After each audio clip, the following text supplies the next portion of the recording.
Hoje, na bancada do Mochileiro Sem Pauta, para tentar seguir o script, convidamos ela, Paty Pixels e Luísa do Janelas Abertas, para falarmos sobre um tema: turismo responsável. Bem-vindo, meninas, à bancada do Mochileiro Sem Pautas. Obrigada pelo convite, eu adorei, esse é um tema que eu adoro conversar, então eu acho que é sempre bom aumentar essa discussão, aumentar essa conversa, porque é um tema que pouca gente fala, por ser muito, acabar sendo um pouco polêmico, né, e a gente ficar se questionando muito sobre as próprias atitudes, então eu acho que é sempre legal debater. Eu também queria agradecer muito, até por vocês terem escolhido esse tema assim pra pauta, porque eu também fico super feliz quando eu vejo gente discutindo isso, que eu acho que se fala, especialmente nesse meio, né, de produção de conteúdo online e tal, sobre viagens, se fala muito sobre o efeito que as viagens têm na gente, mas a gente não pensa tanto ou não discute tanto sobre o efeito que a gente tem nos lugares que a gente visita, né? Então acho que é muito importante discutir, justamente porque não tem muito preto no branco, né? Então quanto mais a gente conversa, mais a gente vai aprendendo e entendendo isso aí. Chegando a conclusões novas, né? A gente sempre, toda vez que conversa, vai, nossa, olha, eu nunca tinha parado pra pensar nisso. Isso aí, galera, que é o Richard também. Acho que essa pauta é muito boa da gente estar podendo abordar aqui, mas não é com um aspecto de criar uma polêmica muito grande, mas sim da gente observar as pequenas atitudes que a gente tem ao longo das nossas jornadas, né? Eu acho que todo mundo que está aqui já teve alguma viagem um pouco mais longa do que as convencionais, então a gente pode ter visto alguns aspectos, mas acho que é importante também olhar para dentro de si e a gente poder discutir isso de uma forma saudável, né? Sem ficar atirando um no outro, que é o que costuma acontecer muito aí nas redes, né? Acho que a ideia aqui é a gente plantar um pouco dessa sementinha, a gente levar essa discussão, quem sabe aí até para mesa de bar ou para algum outro processo, de uma forma mais leve, né?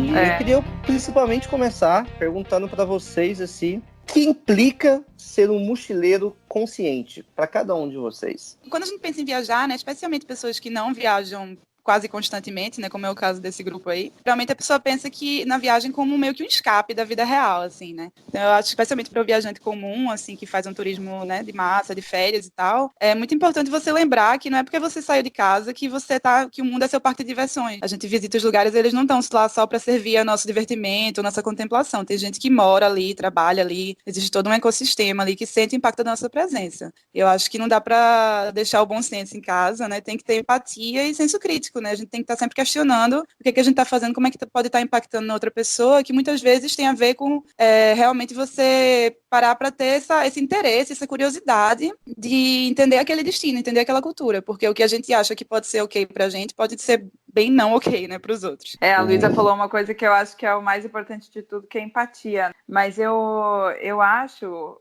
uma questão que é bem legal de falar para quem tá, principalmente para quem tá começando a viajar, assim, a gente não nasce consciente, né? Então a gente não tem, muitas vezes, a maioria das vezes, né? Eu acho são privilegiados aqueles que começam a viajar já tendo um nível de consciência grande. Mas eu comecei a viajar, eu pelo menos, né? Comecei a viajar muito nova. Então, e sair de uma realidade completamente diferente, que nunca tive, por exemplo, uma família que era super aventureira, eles me incentivavam nas minhas viagens lá no começo, assim, mas era uma coisa de, vai fazer um intercâmbio, sei lá o quê, e não se falava muito, né, naquela época, nem internet tinha, na verdade, então não se falava naquela época sobre essa consciência e essa responsabilidade.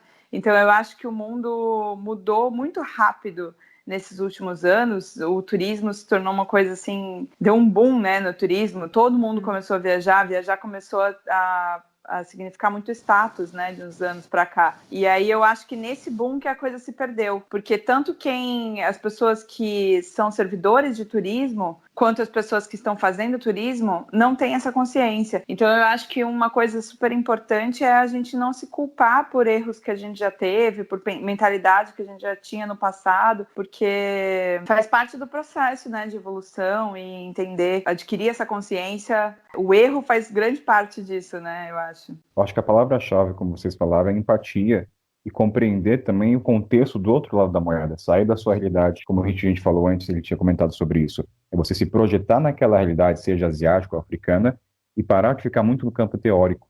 Eu acho que isso para mim é ser mochileiro consciente, não só observar o seu entorno, mas entender economicamente, socialmente, e não só focar no problema, mas entender que não é só tirar aquilo que vai trazer uma solução. É muito mais longe que isso. Então, essa para mim é o que eu entendo como mochileiro consciente. Concorda, Richard, o que você pensa sobre? Pô, concordo plenamente. Eu vou muito nessa linha também da construção, né? Por exemplo, eu comecei a viajar muito cedo, então eu estava com 16 anos fazendo as coisas e a verdade é que eu tinha alguns comportamentos que vinham desde a minha construção, até como criança. Até, por exemplo, no zoológico, para mim, era sempre muito surreal. O circo também era aquela coisa de brilhar os olhos das crianças, né? Então você tem essa construção passando por tudo isso, aí de repente você fica mais velho e putz, caralho, tudo que eu fiz, todo aquele tempo, você já começa a questionar alguns aspectos, né? Mas ao mesmo tempo errado. Você tem que entender. Mas ao mesmo tempo você tem que entender, que é o que a Paty falou, que eram outros tempos, né? Era uma outra maneira de ver a vida, uma outra maneira de construir isso. Então, meus pais que tinham mais consciência, eles também não foram ensinados a questionar esse tipo de coisa. Eles foram ensinados que aquilo ali era uma atração e ponto. Vou levar minhas crianças para ver uma atração. Eles não, mesmo eles tendo um mínimo de consciência para poder questionar, era difícil porque não tinha ninguém para levantar essa bola e começar essa discussão. E se ninguém levantar essa bola, se ninguém discutir sobre isso, as coisas não vão simplesmente surgir na cabeça das pessoas. É por isso que a gente vem aqui para discutir, né? Eu acho que até hoje as pessoas que ainda não despertaram essa consciência, assim, e que tudo bem, ela está no processo dela, eu acho que ainda gira em torno disso, né? Porque de repente as pessoas, é isso que é muito contraditório, né? De repente as pessoas começaram a achar absurdo um circo, por exemplo, mas elas não se questionam sobre ir num santuário lá na Tailândia, sei lá eu, que no fim acaba não fazendo um show com o animal, mas meio que, né, faz a mesma coisa por trás das cortinas. Se questionar o tempo todo é chato, né? Porque você vai se tornando uma pessoa chata, na verdade. Assim, quanto mais... Por isso que eu sempre brinco, né? Os eco-chatos.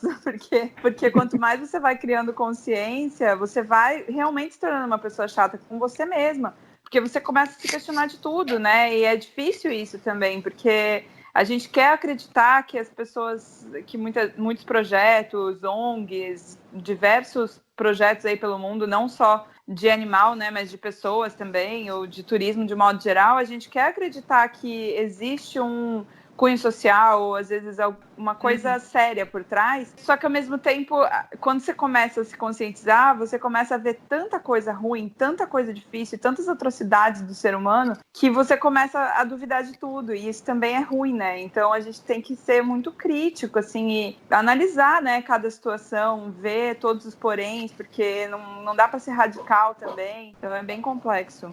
E às vezes é um processo doloroso mesmo, né, como você falou, assim.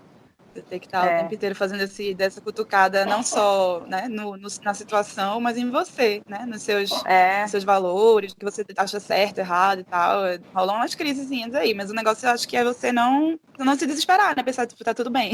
Todo mundo que parar pra pensar sobre essas coisas vai ter dúvidas e questionamentos e perceber que fez muita merda no passado, né? E tá tudo bem, né? Faz parte do processo. Que contanto que você adquira consciência e traga isso para a consciência mesmo, né? Porque às vezes existe um processo, eu acho que o processo da... Uma vez eu fiz um post falando sobre essas coisas no Insta, e uma seguidora me falou, não lembro quem foi, mas me falou que esse processo da consciência é quase como luto. O nosso primeiro estágio é da negação. E aí a gente fica naquela... Primeiro, a gente tem consciência do que aconteceu, mas a gente nega aquilo que aconteceu para não sofrer com aquilo, né? E aí depois você vai trazendo aquilo. Então, o processo da consciência tem também essa parte de você trazer isso para a luz, né? Você assumir isso e falar sobre isso, porque você sabe que vai ser um assunto que vai mexer com você, que vai doer, que vai mexer muito com o teu ego, porque você sabe que muitas atitudes que você teve, talvez... era porque teu ego estava dominando uma situação, e mexer nisso não é fácil, né? Processo doloroso muitas vezes, por isso que as pessoas acabam ficando nessa fase de negação por um tempo. Vocês falando desse processo de doloroso, de negação, vocês conseguem trazer exemplos dessa situação? Eu mesma, como eu falei, por isso que eu acho que é muito importante enfatizar, e eu acho que quando se fala desse assunto, eu vejo que muita gente fica com vergonha de falar coisas que já fez, ou fica se sentindo culpada, ou coloca outra pessoa que está falando sobre isso, no caso a gente aqui, né, num patamar superior ao dela.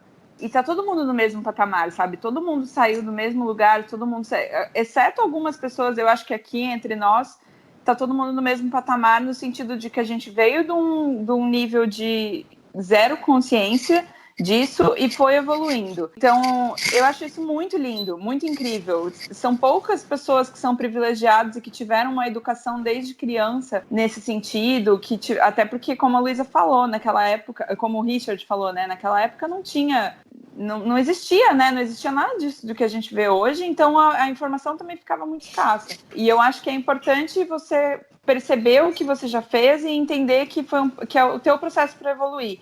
Então, eu, por exemplo, eu morei 2 anos na Índia, quase 2 anos, em 2011 e 2012. E faz muito tempo, né? Então, eu fui para lá, eu já tinha viajado, já tinha morado na Nova Zelândia antes, há muitos anos atrás.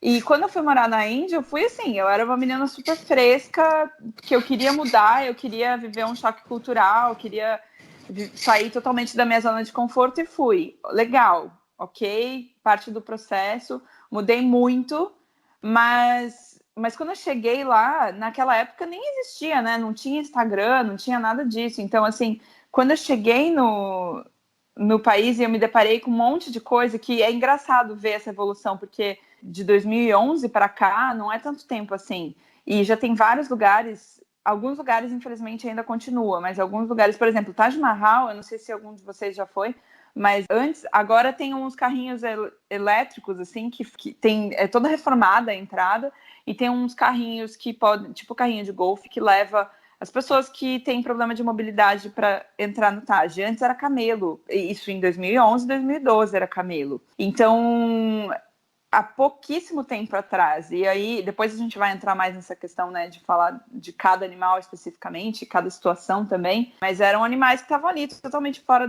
do habitat natural deles, e eu lembro de ter visto aquilo e ter ficado muito impactada, mas eu já cometi muitos erros, porque a primeira vez eu submontei num elefante, não tinha noção, ou às vezes alguém me falava, quando comecei a despertar um pouquinho de consciência e ainda não existia informação sobre isso, eu lembro que eu acreditava muito no que os locais mesmo me falavam, né? E muitas vezes eles estão ali também sufocados para tentar ganhar dinheiro, para tentar aproveitar a oportunidade turística, eles não têm noção, às vezes, do impacto negativo que eles estão fazendo para o próprio lugar deles, né? Porque aquilo ali é deles. Então, eu acreditava muito no que eles mesmos falavam. Então, se eles falavam que era um lugar que era um santuário, que eles não maltratavam o animal, e que eles resgatavam porque ele estava em risco de caça ou qualquer coisa assim, eu acreditava. Mas aquilo vinha na minha cabeça, sabe? Todas as vezes que eu fiz, eu ficava assim, cara, tem alguma coisa errada, tá muito estranho isso daqui. Parecia muito errado, mas ao mesmo tempo eu falava, pô, mas eles é um monte de monge, é um monte de, sei lá, sabe? Um outro Pessoas lado boas. na minha cabeça. Pessoas boas, estereótipo, né, de pessoas boas, entre aspas, colocando bastante aspas nisso, mas é uma coisa, né, eu falo assim, você veste qualquer tailandês de monge, ele fica com cara de monge, né, então tipo Cara, assim, boa.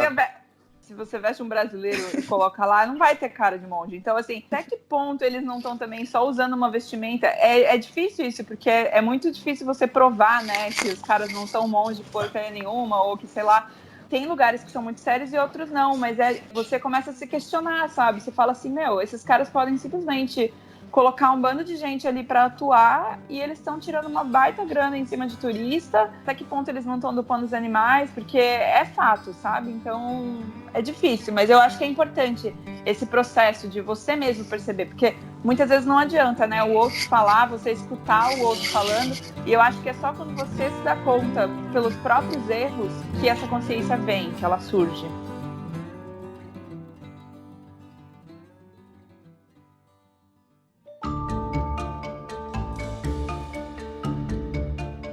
Você falando dos animais, quando o Taj Mahal substituiu os camelos por esses carros elétricos, a gente também tem que levar em consideração que para tirar o camelo, as pessoas, o governo, no caso o país, tem que providenciar uma alternativa para essas pessoas que ficaram dependentes dos animais. Porque a gente ouve muito falar, não use o camelo, não use o boi de carga. E eu sempre bato nessa tecla, olha, é muito fácil você falar não usar. O que cabe a gente fazer, tendo esse conhecimento? Não use, entendeu? Para não favorecer.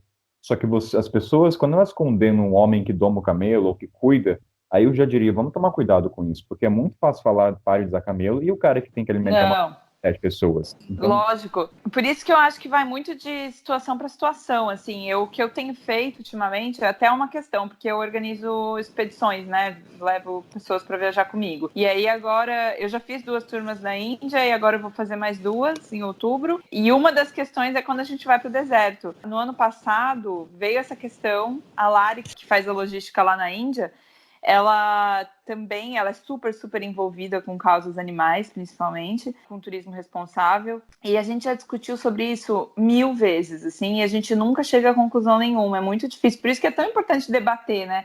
Porque a gente vai mudando de opinião o tempo todo. E essa questão dos camelos, por exemplo, a gente acabou usando os camelos para fazer safari no deserto, tá? Não na cidade. Eu acho que isso é muito relevante. A questão é que as pessoas não param para analisar cada caso.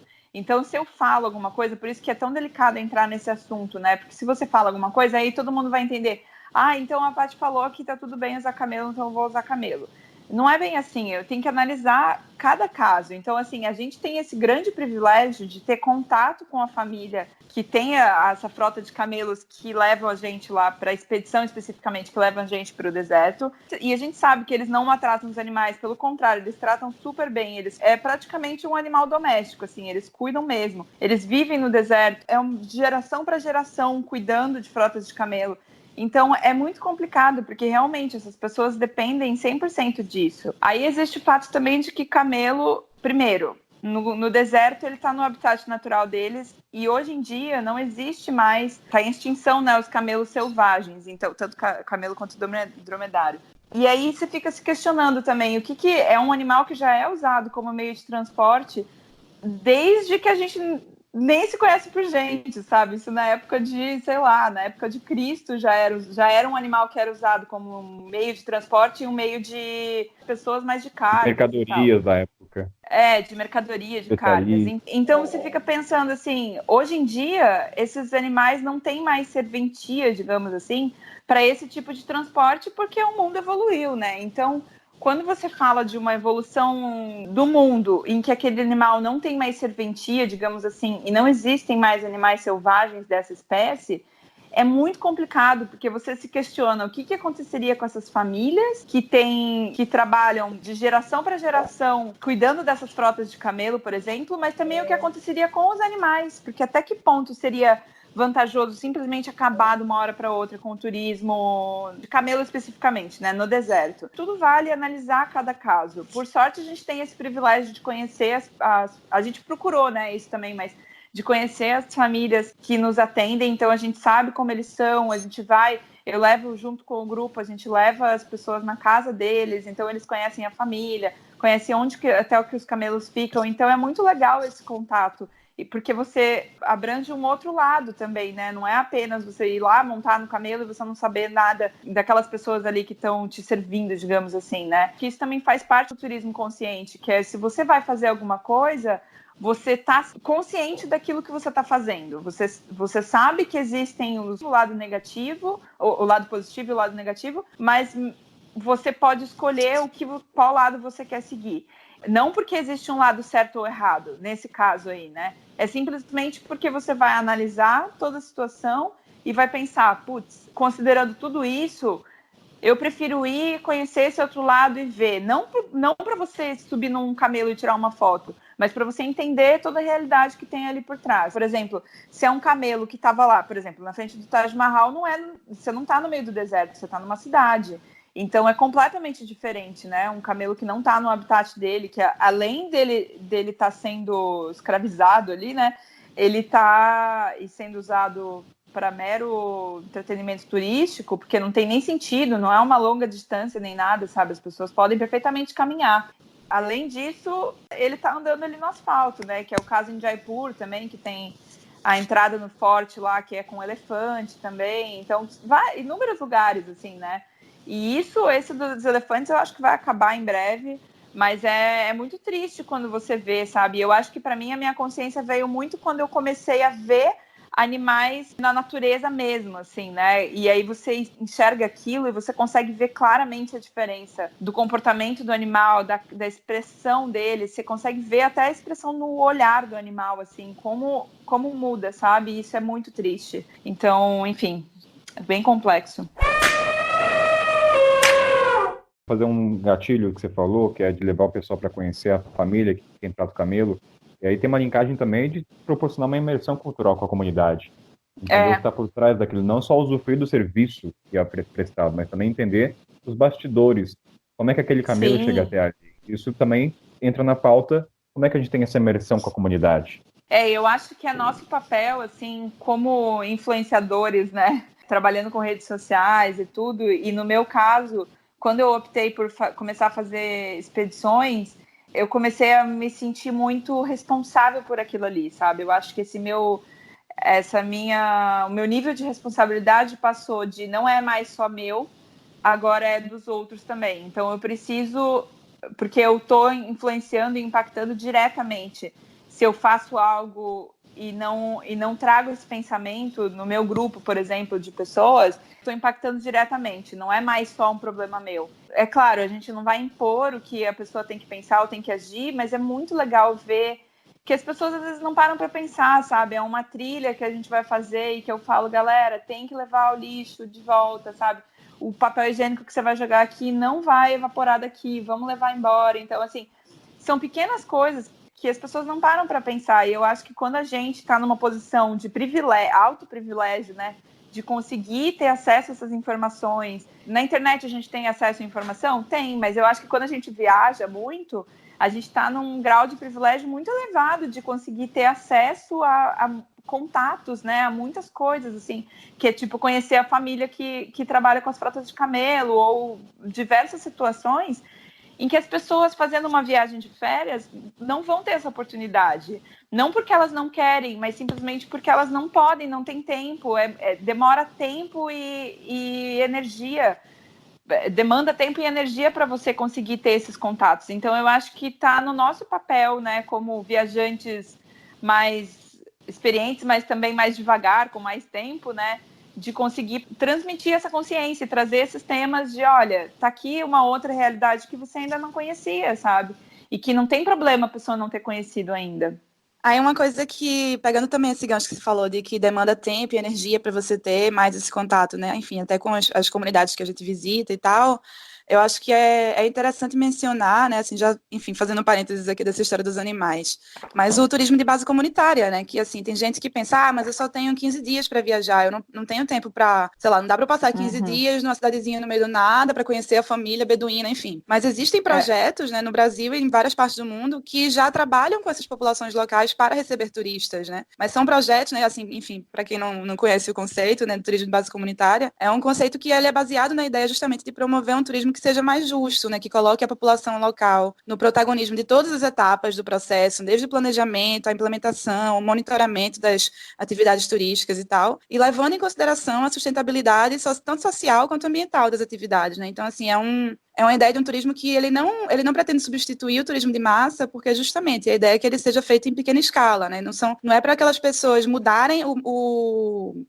a atividade principal delas, assim, se o cara é agricultor, ele vai continuar sendo agricultor. A renda principal dele ainda vem da agricultura, mas ele tem ali a possibilidade de receber pessoas para compartilhar a cultura dele, né, que também é um processo de empoderamento, né, para usar a palavrinha da moda, e oferecer aos viajantes essa experiência de uma viagem que se respeite, né, o ambiente, que mostre, assim, que não coloque essa ideia de... Porque quando a gente pensa no turismo de massa tradicional, é uma coisa meio industrial, né? Porque para quem não tem, né, justamente assim, ou tempo, ou coragem, enfim, né, que não se sente pronto ou disponível, etc., para fazer uma viagem fora dos caminhos já traçados, digamos assim, né? Para, tipo, tá pegando o transporte público que o pessoal pega, para, enfim, tá vivendo a vida que as pessoas vivem, né? Normalmente você vai acabar seguindo um caminho que já está pronto, e esse caminho pronto, geralmente ele quer visar lucro.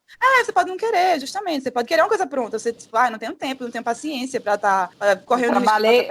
Trabalhei o ano inteiro para ficar lá um mês passando perrengue, né? Existem várias iniciativas que vão contra essa corrente do turismo de massa, sabe? Assim, não é a única opção. Eu acho que muita gente pensa que é a única opção, sabe? Que se eu for para um pacote, tem que ser um CVC. Mas não, sabe, existe uma galera, inclusive no Brasil, assim, eu tava fazendo agora um post pro blog, então assim, eu vi que tem, tipo, dezenas de projetos que são incríveis e as pessoas não sabem, porque às vezes eles também não têm grana para divulgar, né? E porque talvez não pareça tão atraente, porque nesse projeto talvez você não vá, por exemplo, eu fui para a Amazônia há uns 2 meses atrás, e tem já quase todas as agências na Amazônia, segundo uma pesquisa da ONG Proteção Animal Mundial, acho que é tipo 95% das agências na Amazônia, não só brasileira, promovem passeios com interação com animais. O que é totalmente não recomendado, né? Mesmo que eles estejam no seu habitat natural, tipo aquela história do nado com os botos cor-de-rosa e tal, quase todo mundo faz. Mas existem várias organizações que promovem o turismo de base comunitária que tem como uma das principais premissas não oferecer esse tipo de atividade porque eles reconhecem que é prejudicial. Então, assim, você não precisa, você pode ir para a Amazônia com uma agência, passar pouco tempo e ver a floresta e tal, mas aí você talvez não tenha a foto com o boto, né? Mas você vai ter uma experiência super rica de estar realmente vivendo com aquela família. Você não vai passar uma tarde dizendo, isso aqui é a farinhada, isso aqui é a casa do Ribeirinho e tal. Não, você vai estar entendendo realmente como eles vivem e tal. Enfim, mostrar um pouco também para as pessoas que existem possibilidades, né? Que não é, você não tem que necessariamente seguir o mesmo que parece que está todo mundo fazendo, digamos assim. Uma possível solução, assim, é claro que não é a solução, né? Mas assim, já que a gente está na base da teoria, a gente está buscando melhorias. Já pensou, a gente poderia pensar num mundo lindo onde esse turismo de base comunitária ele seria, vamos dizer assim, gourmetizado pela mídia, que acho que é isso que promove o turismo de massa hoje, né? O Instagram, ele pega um destino X lá que nunca ninguém deu bola, ele gourmetiza e aquilo vira uma febre. Por exemplo, eu vejo meus pais, sou de Goiânia, fui criado em roça, né? Então os meus pais, quando eles começaram a ter um poder um pouco melhor, um poder que o sonho deles era fazer um cruzeiro. Era aquilo que venderam para ele, que aquilo seria um sonho de viagem, um cruzeiro. E eles ficaram com isso, com essa mentalidade por tanto tempo, que tipo, eles nem paravam para questionar o que tinha no cruzeiro. Eles nem pesquisavam o que tinha no cruzeiro. Era o ato de fazer o cruzeiro, de realizar um sonho que foi organizado e vendido pela mídia, deu essa gourmetizada, né? Então a gente tem esse turismo de base comunitária e a gente hoje, com tanto de informação que a gente tem um potencial para também tentar gourmetizar esse turismo de base comunitária como uma experiência, né?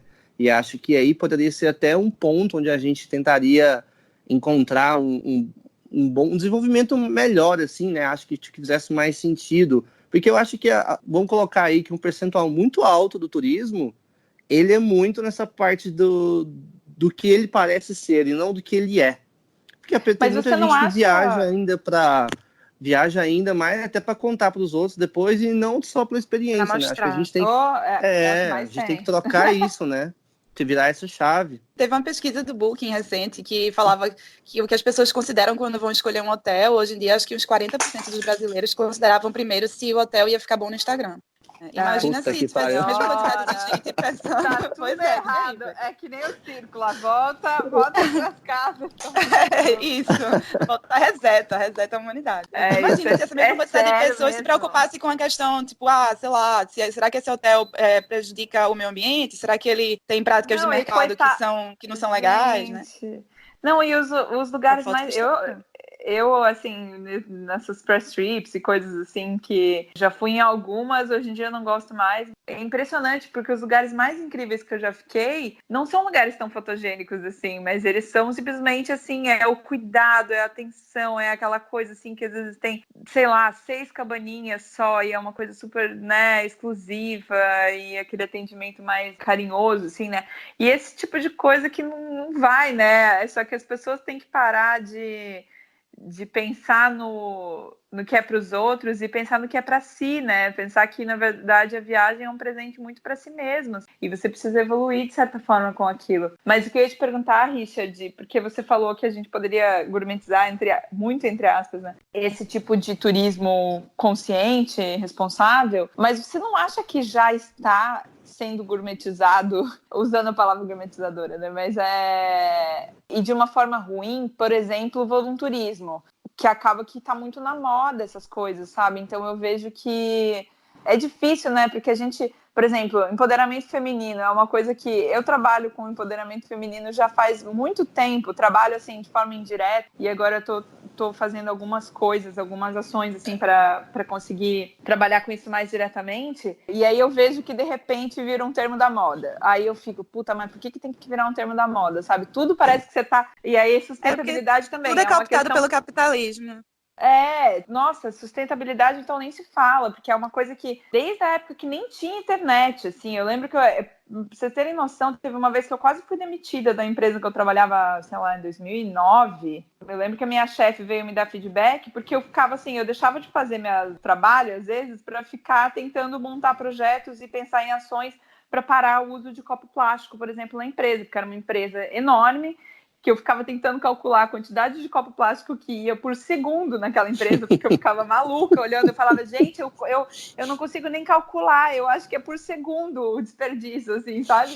E era uma coisa que eu ficava lá, deixando de fazer meu trabalho, tentando fazer aquilo. Então, assim, isso lá naquela época era algo que me tirava o sono. E aí, hoje em dia, eu já fiz um post que eu acho que eventualmente a gente pode comentar sobre isso, sobre o Festival das Lanternas no meu Instagram, que eu fiquei muito indignada na época, eu cheguei a cogitar até a parar de trabalhar com Instagram, eu fiquei muito triste mesmo com tudo aquilo ali, sabe? Porque eu falei, gente, eu tô, tipo, fazendo parte de um show que eu não quero, sabe? Não é isso, não é essa minha vida, não é esse meu propósito. Tirei o Instagram do celular por uns dias para ver se eu dava uma arejada, uma pensada, assim, em tudo, e aí eu consegui ver que eu tinha um propósito maior naquilo ali.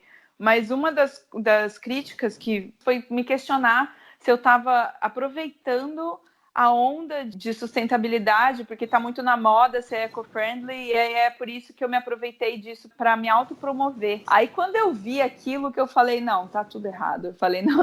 Eu falei, cara, eu vou fechar isso daqui, tá tudo errado. Eu larguei os bets, não dá, sabe? Eu falei assim, como que passa pela cabeça de uma pessoa de achar que eu me daria o trabalho de fazer um post dando a minha cara a tapa, né? Porque, na verdade, eu arrumei treta com um monte de gente fazendo aquilo ali. Treta não, né? Mas a pessoa se ofende se ela quiser se ofender também. E trazer esse tema, você se colocar nessa posição, sabe? A Luísa, que traz muito esses temas, eu que venho trazendo cada vez mais esses temas, é muito delicado, que você está se expondo ali de uma forma, vai trazer consciência para algumas pessoas, mas se você não faz aquilo pelos teus valores, porque aquilo é importante para você, assim como esse podcast que a gente está gravando aqui, sabe?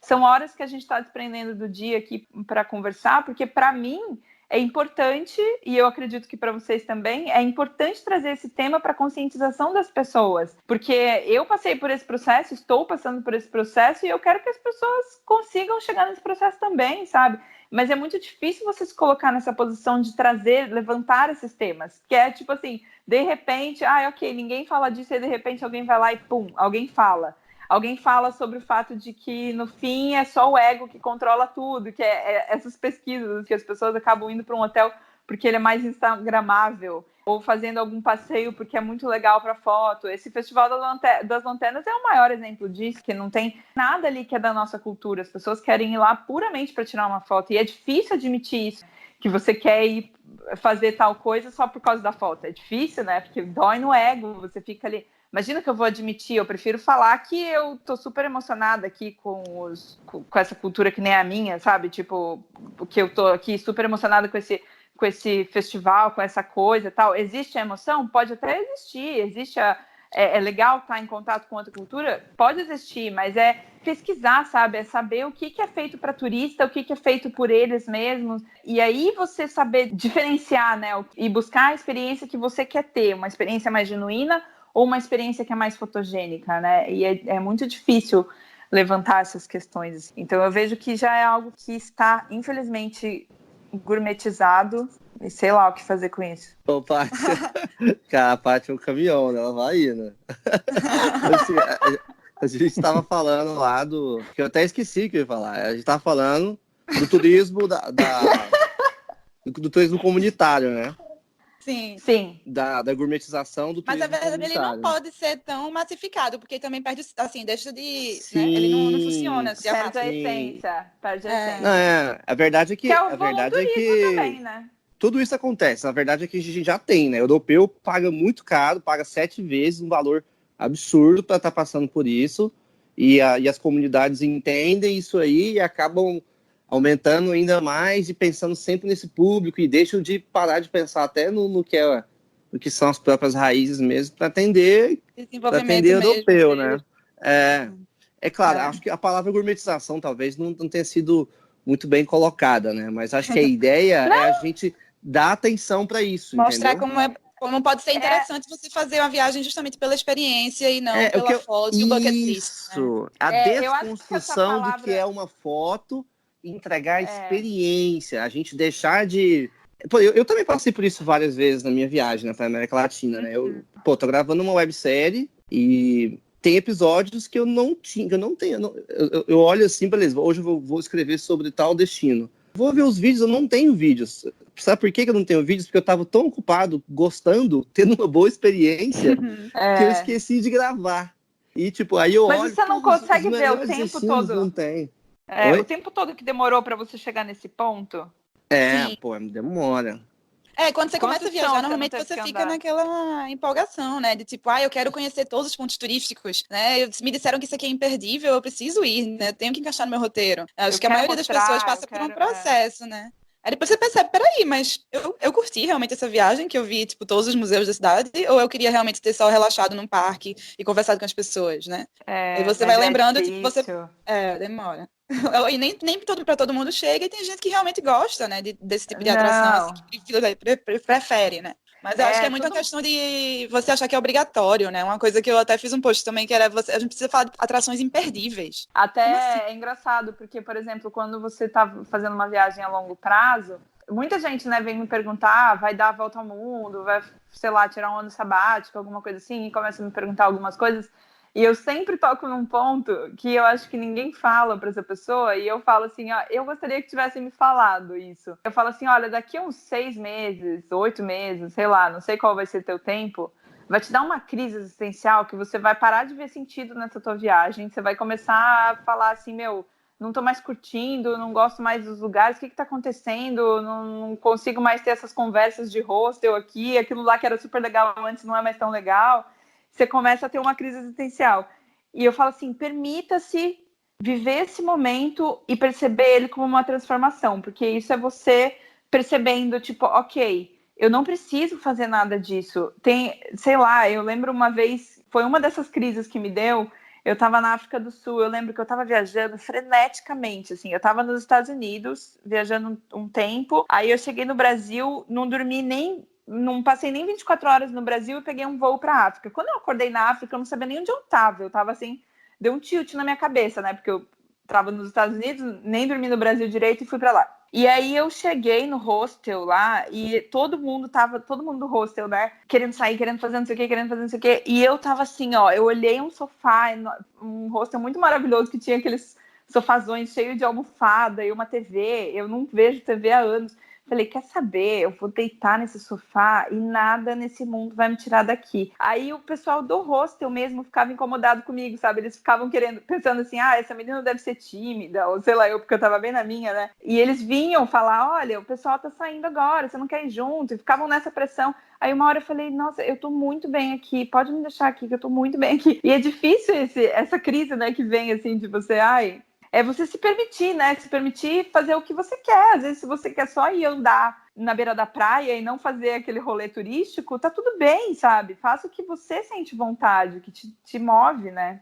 E aí, acho que isso torna mais fácil, inclusive, você evitar coisas que têm efeitos negativos, né? Primeiro porque você entende mais a cultura do lugar, né? Se você tá focado você não tá tão focado em, tipo, ver pontos turísticos, você quer realmente, né, viver essas experiências, é mais provável que você vá, sei lá, privilegiar, tipo, uma pousadinha domiciliar do que ficar naquele, tipo, resort, né? Aquele hotel 5 estrelas que tá, enfim, né? Destruindo ali o meio ambiente, às vezes, tipo, pagando um salário bizarro pra galera, né? Causando, enfim, vários problemas socioeconômicos também.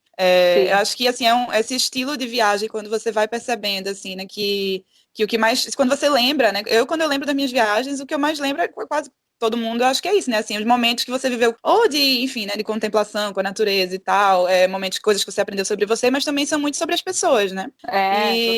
E as pessoas não estão numa lista numa bucket list. E são as pessoas que, quando você começa a abrir os olhos para elas também, você começa a ver as necessidades delas. Você pensa, putz, mas assim, sei lá, tem uma praia, por exemplo, em Cartagena, né? Muita gente vai para Bahia Blanca, né? Que é uma praia que, tipo, é bizarra, assim. Ela é uma mini faixa de areia lotada de hospedagens, assim, tipo, jet ski, né? Tipo, bizarro, assim. E aí você fica, velho, assim, por que eu vou querer passar minha tarde numa praia lotada se eu posso, sei lá, sentar aqui nesse café e conversar com o dono do café, sabe? Tipo, você começa a mudar as prioridades e isso também vai ter impacto, né? Porque você tá indo para essa praia lotada, você tá também incentivando um ecossistema ali que tá totalmente sobrecarregado, falta água para a população local, né? Eu acho que são coisas que estão conectadas também, assim, a consciência no sentido mais assim, tipo, não vou fazer isso porque é errado, né? E você ter um entendimento diferente do que é a viagem, né? De não ser só um produto de consumo, assim. Você fazer só porque você quer fazer e às vezes você nem gosta de estar ali, né? Você fala assim, nossa, praia chata, lotada, mas você tem que tirar uma foto lá, porque imagina que eu vou pra Cartagena e não vou pra Praia Blanca, né? Então você precisa... É o síndrome do FOMO.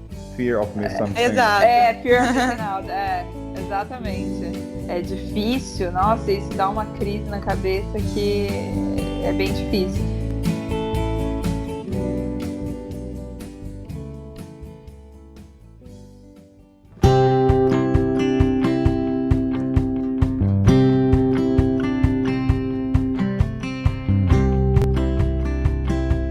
Que atitude vocês tomam para desenvolver a economia local? Vou dar um exemplo meu e vocês podem continuar. Eu sempre procuro olhar se o produto é feito localmente. Então, se eu vejo se um chaveirinho é feito na China, não. Esse é um simples exemplo para desenvolver a economia da região. Tem outras situações, como comer na rua? O que vocês fazem para tentar ajudar a movimentar o fluxo? Ah, total. Comer, para mim, é fundamental. Escolher comer em restaurantes ou barraquinhos de rua, assim, que sejam proprietários, sejam locais, assim, que não seja, tipo, restaurante de grande rede, né? Enfim, o pessoal que viaja, tu vai, sei lá, num Hard Rock Café, né? Essas coisas assim. Tipo, velho, muito melhor você comer o que o cara tá fazendo ali, né? Que é, enfim, vai ser muito mais interessante pra sua viagem. Você tá realmente levando dinheiro pro cara, né? E até essa coisa da hospedagem também, né? Assim, quando eu vou enfim, realmente, assim, escolher uma hospedagem para pagar, não vou fazer couchsurfing, nem work exchange, nada desse tipo. Eu tento também privilegiar um hotel pequeno, uma pousadinha pequena, sabe? Em vez de um hotel de uma grande cadeia, porque também existe um monte de pesquisa que mostra que, especialmente em países do sul global, né, entre aspas, grande maioria dos gastos, né, do que os turistas gastam, fica nos países ricos, na verdade, né? O cara chega lá, gasta $100, se eu não me engano, é só 5 ou 10 dólares que fica no país de destino. Porque o resto vai para alimentar essa rede que tá, né, a galera gastando bolsa de grana ali nos Estados Unidos, etc, né? De grandes redes da vida e tal. De hotéis, eu acho que é o principal, assim. Eu mesma, quando viajo sozinha, é muito raro ficar em hotel, mas quando eu fico, eu tento procurar tanto hotel quanto hostels, assim, que sejam realmente... Porque hostel não tem hostels de grande rede, às vezes, mas também é legal você ver se ele está sendo... Se tem pessoas locais trabalhando também, né? Porque às vezes o mochileiro acha que ele está isento disso, né? Ele pensa assim, não, eu sou mochileiro, então meu turismo é mais consciente. Não é. Você pode viajar de qualquer forma e ter consciência ou não, né? Então não é porque você está com uma mochila passando perrengue lá que necessariamente o teu turismo é mais consciente que o cara que está no hotel.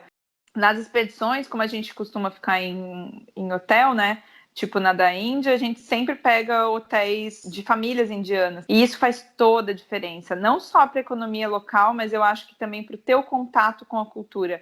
E nesses hotéis você consegue ter isso, sabe? É muito legal. A gente passou Holi, que é o Festival das Cores, por exemplo, num hotel de família indiana.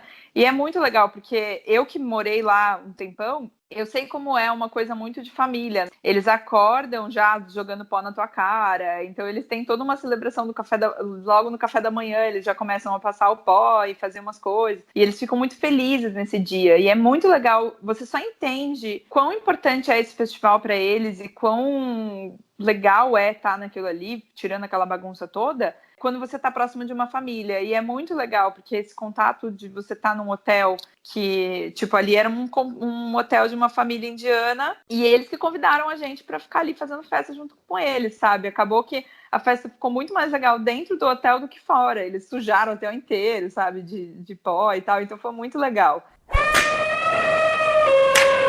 Concordando com o Kainan, assim, de não só chaveiro, coisa assim, mas eu acho que no dia a dia, né, tentando trazer... A gente está falando no nosso caso, assim, que a gente viaja muito, né? Mas a grande maioria das pessoas não, né? As pessoas ficam ali na rotina. Eu acho que uma forma de ver isso também é consumir, de modo geral, eu acho que isso é na vida, né? Produtos mais artesanais, mais locais. A macaxeira do cara que vende na rua, em vez de comprar no Walmart, né? Em vez de comprar no mercado, comprar um produto natural, às vezes numa feira, que foi alguém que fez, do que comprar de uma marca, porque tem muito isso tem muitas marcas, né, que se aproveitam desse marketing todo, que é ser sustentável, ser não sei o quê, ou doar X, sei lá, parte do lucro deles para as criancinhas na África, ou sei lá esse monte de balela, né, porque na verdade, quanto que vai? Foi isso que você tinha comentado do hotel, né? É o mesmo princípio. Quanto que vai daquele produto ali que você compra, que é uma puta marca, que faz todo um marketing em torno de a nossa marca é consciente e nós damos parte da nossa renda para as crianças na África ou sei lá o quê. E aí você vai pensar, tipo, eles estão lucrando muito mais com isso, pelo fato deles se apropriarem desse marketing, do que de fato eles estão dando. Então, quanto eles estão lucrando, não tem como a gente mensurar isso, mas imagina quanto a mais eles não lucram, porque as pessoas compram porque acham bacana a proposta e acham a ideia muito legal, e quanto disso que eles lucram a mais só por causa desse marketing vai de fato para os projetos sociais que eles estão dizendo que apoiam, sabe? Então é complicado. Por isso que é melhor sempre optar pelo local.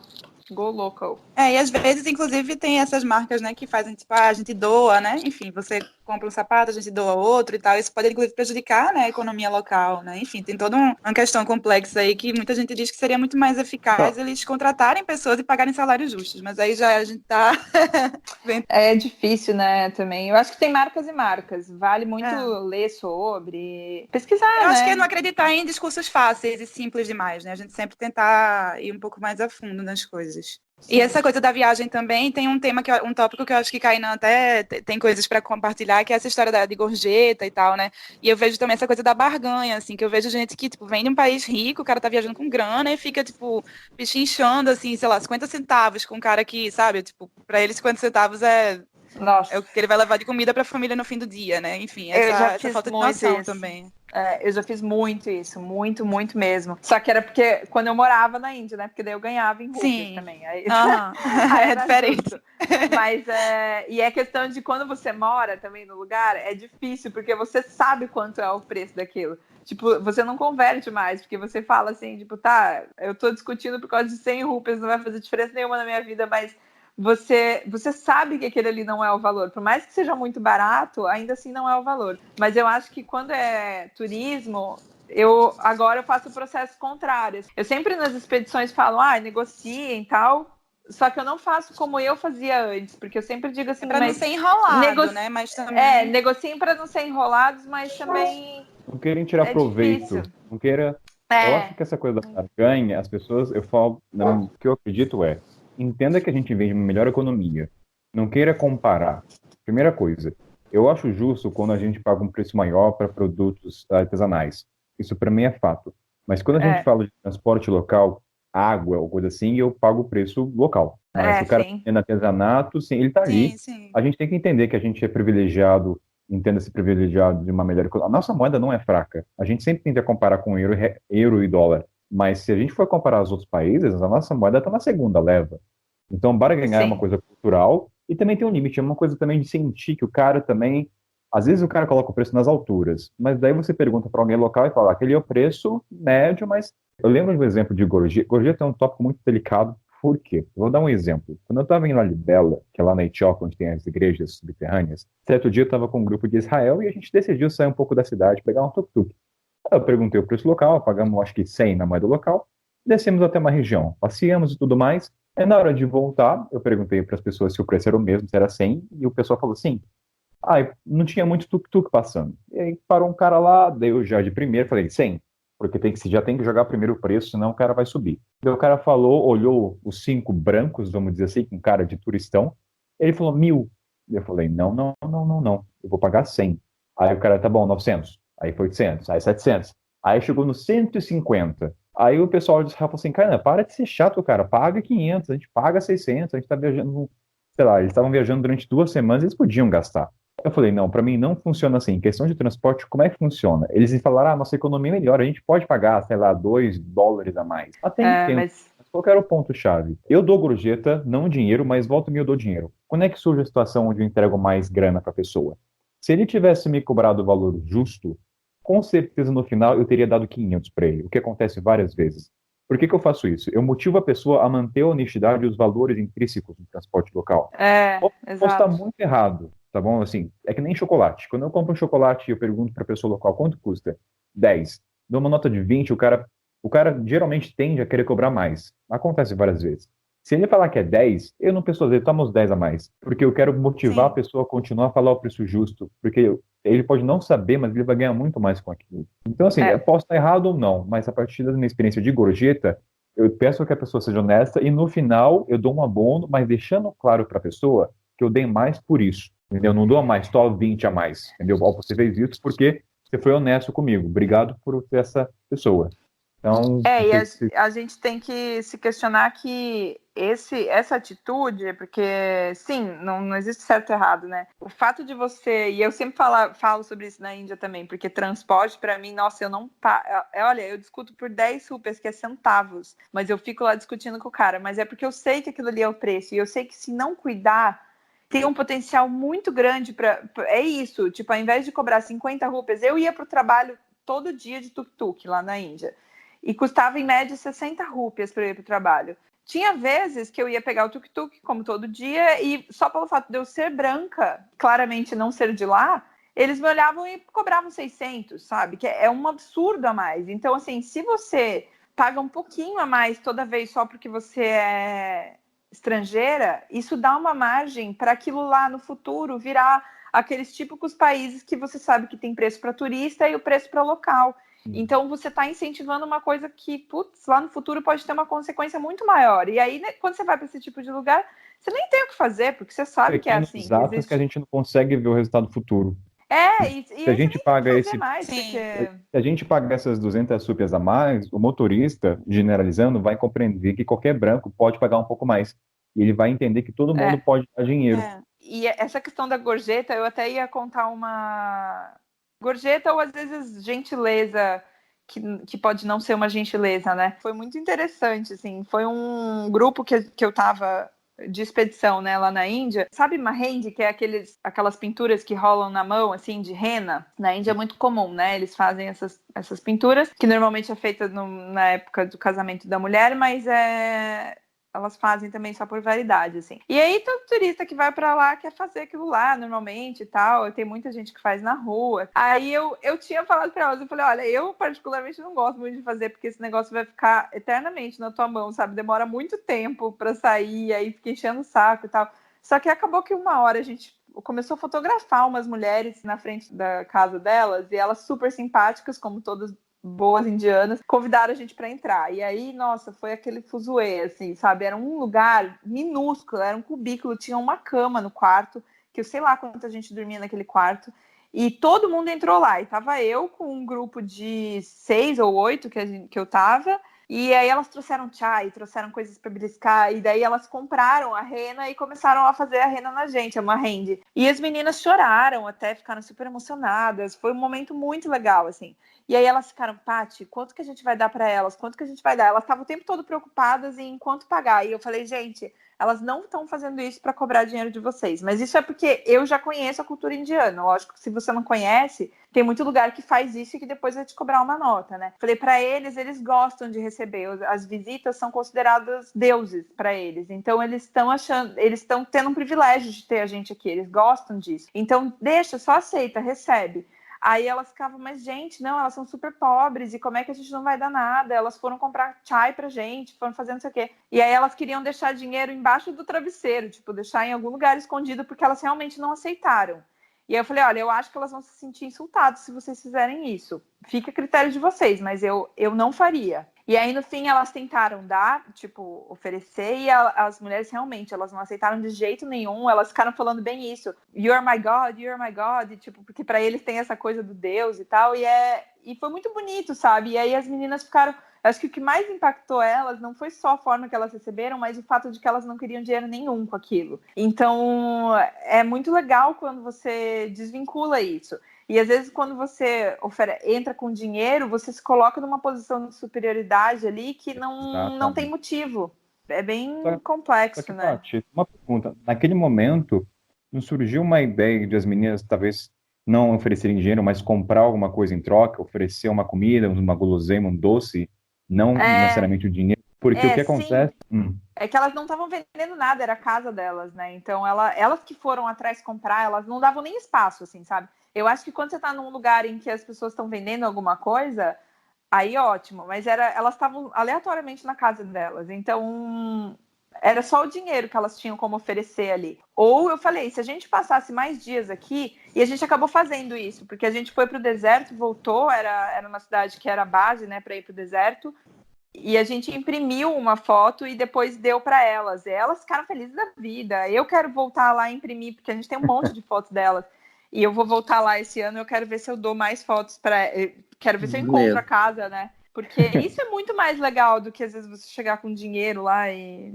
Eu acho que essa é uma puta dica pra galera também, deixar claro que é muito melhor você não agradecer a pessoa com dinheiro. Tenta evitar o máximo possível. Porque, mas como com você um mesmo gesto, disse, né? é o gesto. Eu tenho um exemplo recentemente, eu estou aqui no Marrocos, na cidade do interior, longe do turismo, então os valores das pessoas são, vamos dizer, melhores.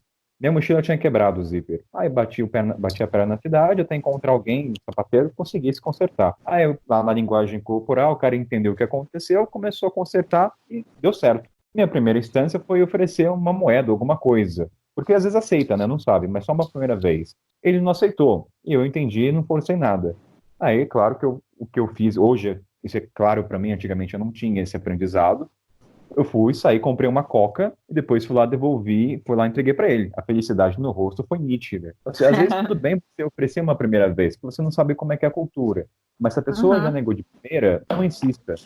É que nem no Sudão, lá para é impossível você, tanto que no Sudão não gastei quase nada, literalmente. Então, se eles aceitam, se eles têm essa cultura, que eu acho que no Sudeste Asiático é muito comum isso, infelizmente, eles têm essa coisa de tudo que você vai fazer, eles querem dinheiro em troca, né? A maioria. Se você percebe já essa coisa logo de cara, o cara vai aceitar. Se você oferecer dinheiro, ele vai aceitar. Na verdade, ele vai te pedir, inclusive, né? Então, se ele não aceitou, é porque isso vai, de alguma forma, ferir a cultura dele, as crenças dele, enfim, né? Você falou desse exemplo do dinheiro, eu acho que tem outro exemplo. Uma situação recentemente que aconteceu quando eu estava na Etiópia. Eu tinha tendência de abordar as pessoas já falando inglês, pessoas de rua, mesmo nas áreas não tão turísticas. E nunca passou pela minha cabeça que isso poderia gerar um efeito. Até que uma chinesa uma vez me abordou amigavelmente e falou: Kainan, tenta não abordar as pessoas com inglês direto. Pergunta antes se elas falam inglês. Aí eu nunca me tinha tocado naquilo. O que poderia gerar aquele simples ato de só abordar diretamente ao idioma inglês? Quando você fala inglês diretamente, a pessoa ela se coloca numa posição inferior e ela entende que ela deveria estar apta a comunicar com você, mas ela não está. Então, inconscientemente, você está acima dela, sem que você perceba. E eu nunca tinha me tocado nisso. Até que eu estava na situação da chinesa, quando eu estava viajando com uma americana na Etiópia, e ela já abordava as pessoas em inglês. Então, olha, não é legal você abordar diretamente em inglês. Pergunta: hey, do you speak English? Porque a partir dessa pergunta, você cria uma relação com a pessoa do outro lado. É como se a gente fosse brasileiro e pessoas virem até a gente já falando inglês, assim, pá! Vamos dizer, eu acho que o fato de... E o melhor ainda... Fala, Lu. Quer dizer que melhor ainda se você tiver tempo, né? Enfim, para você pesquisar como é que pergunta você fala inglês no idioma local, né? E você pesquisar algumas outras palavras básicas, assim, né? Tipo, sei lá, bom dia, boa tarde, obrigada, por favor, etc. Fazer sempre esse glossário. Porque eu vejo que muita gente faz por medo de não ser compreendido, né? Tipo, eu vou para um lugar onde as pessoas não falam inglês, então eu vou ter que aprender essas coisas para me virar. Mas mesmo que boa parte da população fale, assim, é uma coisa tão simples de fazer, né? E que pode causar um efeito tão legal, porque a pessoa percebe, poxa, a pessoa teve um mínimo de esforço de procurar saber como é, né? Algumas palavras no meu idioma, ela teve um mínimo de interesse. Vê como a gente fica feliz quando chega um gringo falando algumas palavras em português, né? É bem grosseiro mesmo, né? A gente acaba fazendo aquele papel do americanão. Aquele que a gente sempre critica, né? Aquele que a gente sempre critica, esse mesmo. Total. É muito louco, né? Porque a gente vai filosofando assim, aí a gente chega na posição em que a gente tá fazendo algo que a gente critica.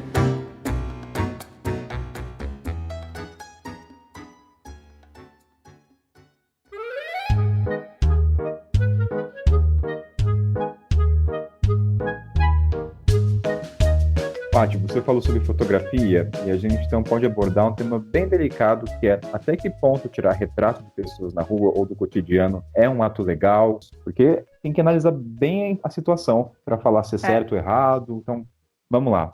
Porque a gente não quer sair daquele estigma de safari humano, né? Acho que é isso que é foda.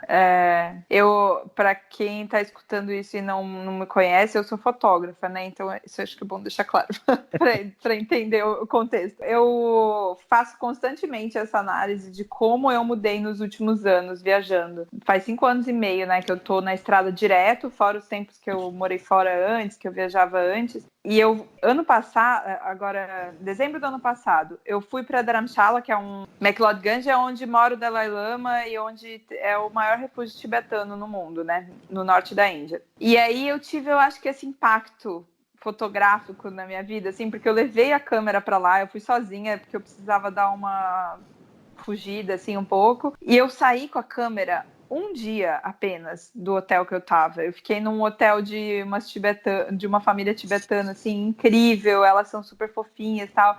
E aí foi uma experiência completamente diferente que eu tive da primeira vez. Lá foi um dos primeiros lugares que eu fui quando eu cheguei na Índia, quando eu fui morar, né, em 2011. Então eu lembro que eu passei meu aniversário lá e eu tava me descobrindo na fotografia ainda. Eu não fotografava profissionalmente, tinha uma câmera semi-profissional, nada a ver, assim. Não manjava nada de fotografia, eu só gostava muito. Nossa, eu fiquei maluca. Eu lembro que eu ficava querendo meter a cara na câmera, na cara de todo mundo. E saía correndo atrás dos monges, assim, sabe? Eu ficava doida, assim. E eles, é sério, eu ficava, assim, maluca. Porque é muito legal, é tudo muito fotogênico, né? E eu ficava deslumbrada com aquilo lá. E eu fazia isso real, assim. E achava legal, porque as pessoas, principalmente na Índia, elas olham para a câmera.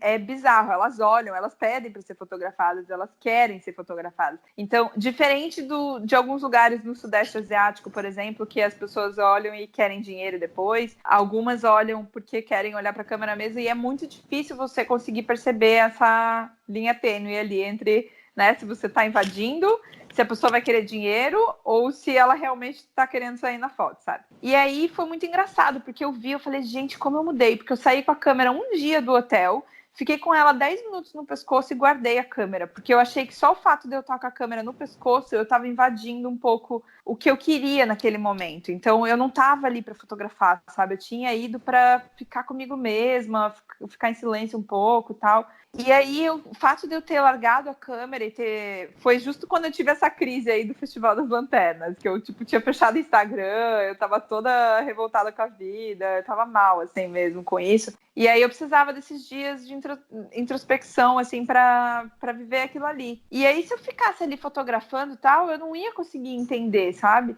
E foi muito doido, assim, esse processo de estar no mesmo lugar que antes eu achava que eu saía correndo atrás dos monges. E aí, do nada, e eu não tava invadindo muito eles, porque eles sorriam pra foto, eles gostam de ver, depois de ver a foto e tudo. Mas eu simplesmente tive a experiência de parar e só observar, sabe? Ficar fotografando mentalmente, assim, o que antes eu considerava uma tortura, porque pra mim eu vejo foto o tempo todo, eu fico vendo tudo em frame, assim, sabe? E aí eu fiquei pensando até que ponto, assim, porque na Índia eles têm muito dessa... É muito de entender a cultura também, é difícil quando você está viajando há pouco tempo, então é muito legal você perguntar, somente para... Se você, por acaso, conhecer algum estrangeiro que mora no país, ele provavelmente vai ter uma visão sobre isso e vai saber te falar alguma coisa.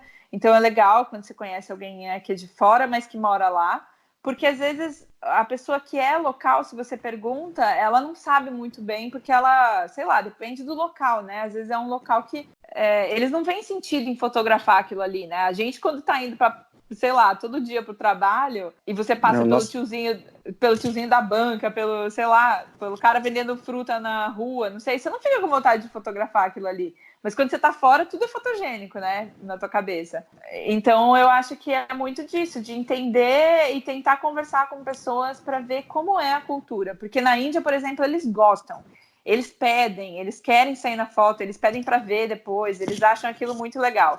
Um jeito menos invasivo de fazer isso, eu vou muito no olhar, no sorriso, assim, sabe? Então eu vou chegando, se eu tô com a câmera no pescoço, a pessoa já sabe. Quando tem a barreira linguística ali, né, que a pessoa você não sabe se comunicar no idioma dela, não adianta você chegar e perguntar. Eu nunca fui dessa que cheguei e pedi para tirar uma foto, até porque eu acho que isso, eu como fotógrafa, quebra o gosto de momento também, né? fotos espontâneas, Então eu acho que isso quebra todo o encanto da foto para mim. Eu não gosto de ninguém posando para foto. Então eu chego, eu vou tentando conversar, mesmo que seja através do olhar. Tem muitos tipos de conversa, né? Às vezes você consegue chegar, dar um sorriso, olhar, falar qualquer coisa, assim, mesmo que seja meio que na mímica ali, né? E ver como a pessoa reage. Se ela tiver alguma versão, a tua câmera, que está provavelmente pendurada no teu pescoço, ela vai te bloquear. Ela vai... Aconteceu comigo já várias vezes. Eu chego com a câmera, se eu dou uma segurada com a mão na câmera, se a pessoa não quer ser fotografada, ela já vai estar atenta à tua câmera, porque você está com a câmera no pescoço. Então ela já vai fazer não, não, e pronto. Não é não,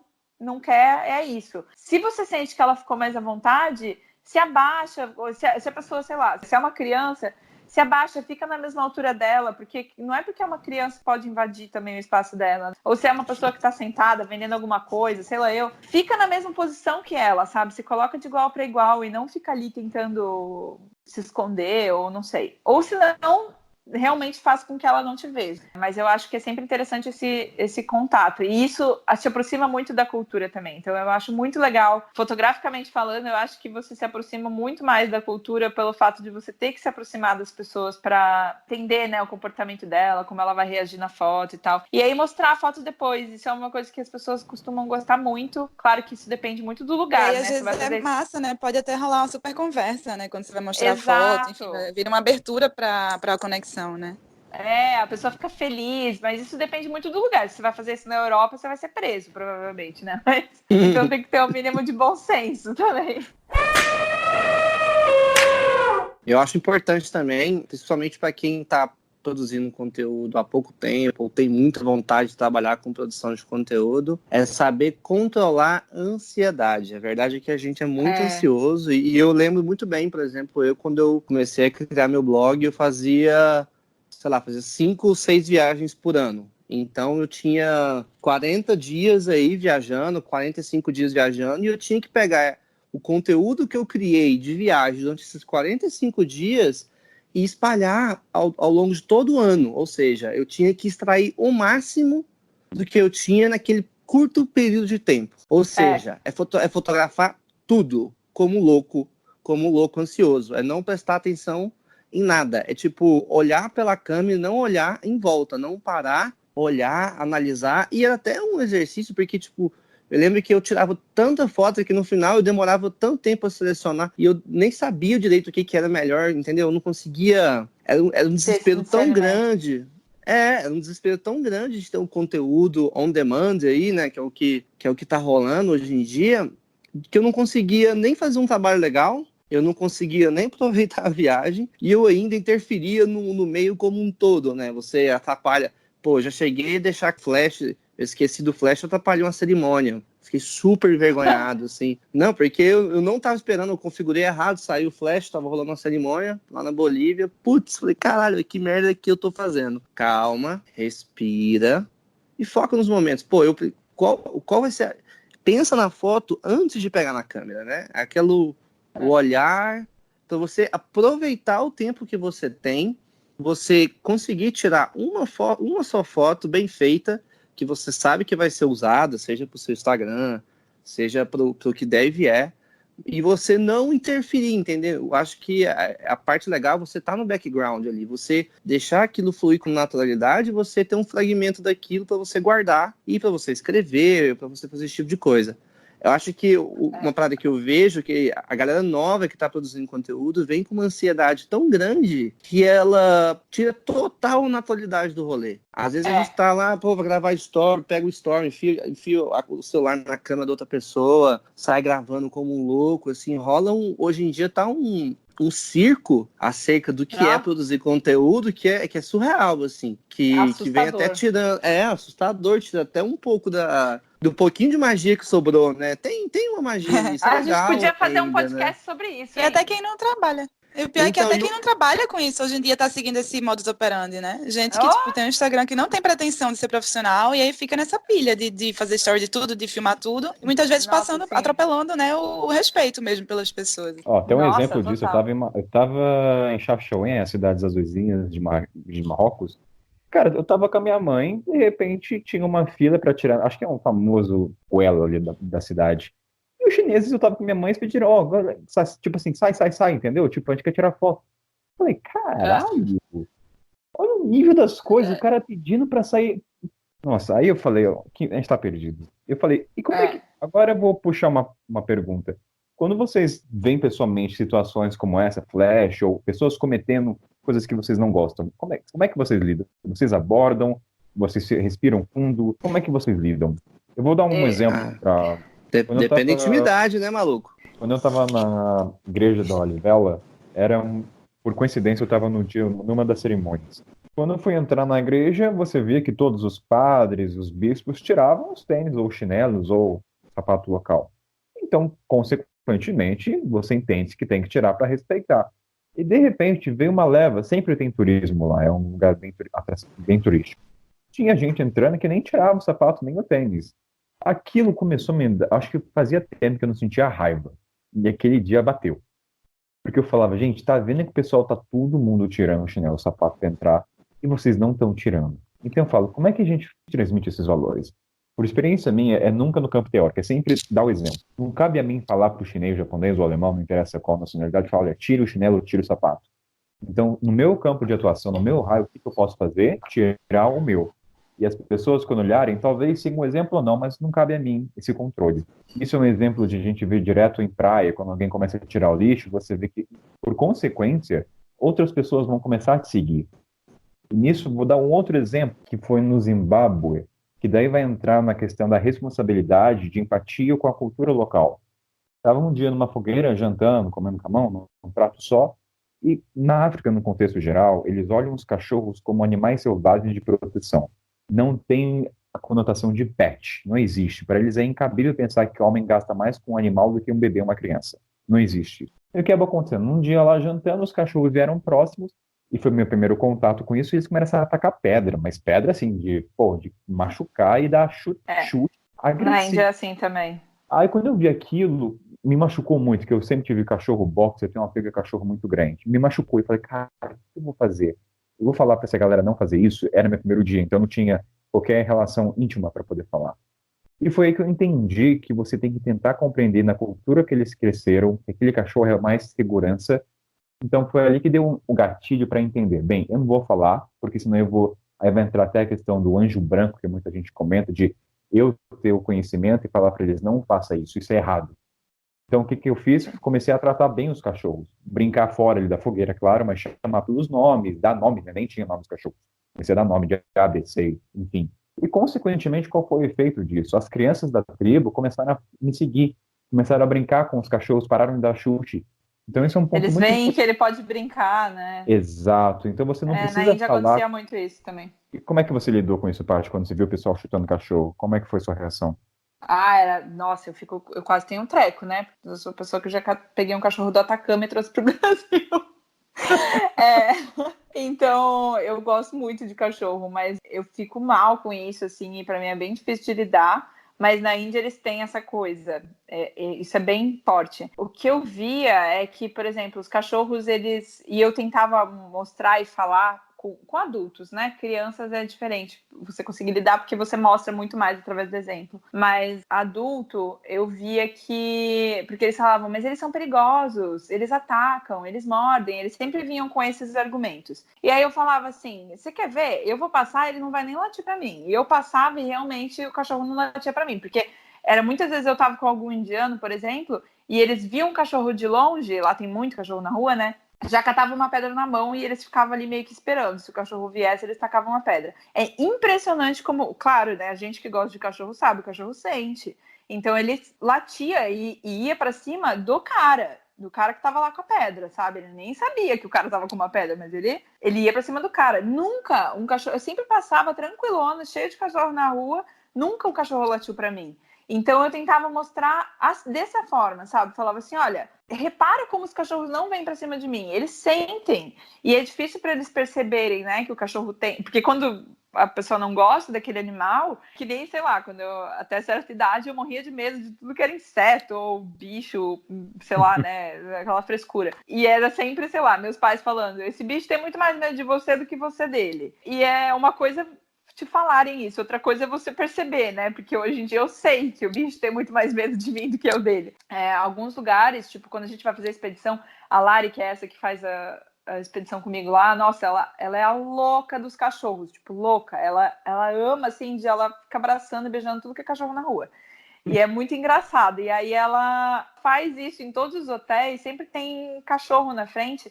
E aí a gente vê que às vezes os indianos, eles não são muito ligados a cachorro, só que os cachorros começam a vir, porque, sei lá, quando a gente tá lá, fica lá agradando e tal, e eles começam a vir e ficar mais ali, porque eles sentem que ali é um ambiente mais seguro, né, digamos assim. E aí, por exemplo, o segurança do hotel, o cara da recepção, dali a pouco eles começam a dar comida, eles começam a cuidar, começam a fazer carinho, sabe? Então é legal, porque eles vão percebendo assim, eles estão aqui porque eles estão querendo ser protegidos, sabe? É legal fazer, é muito legal fazer essa desconstrução, assim, em lugares que tem esse problema, né, com animais.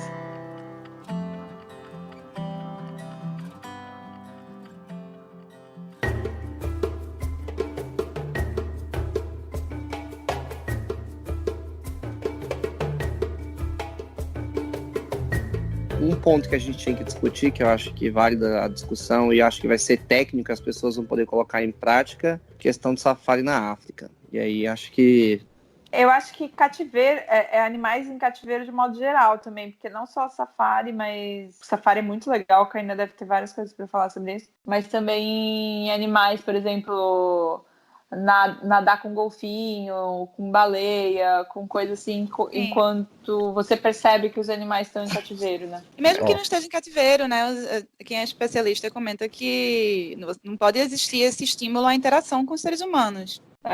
Que é o caso, por exemplo, dos botos na Amazônia. Bom, vamos entrar de verdade, né?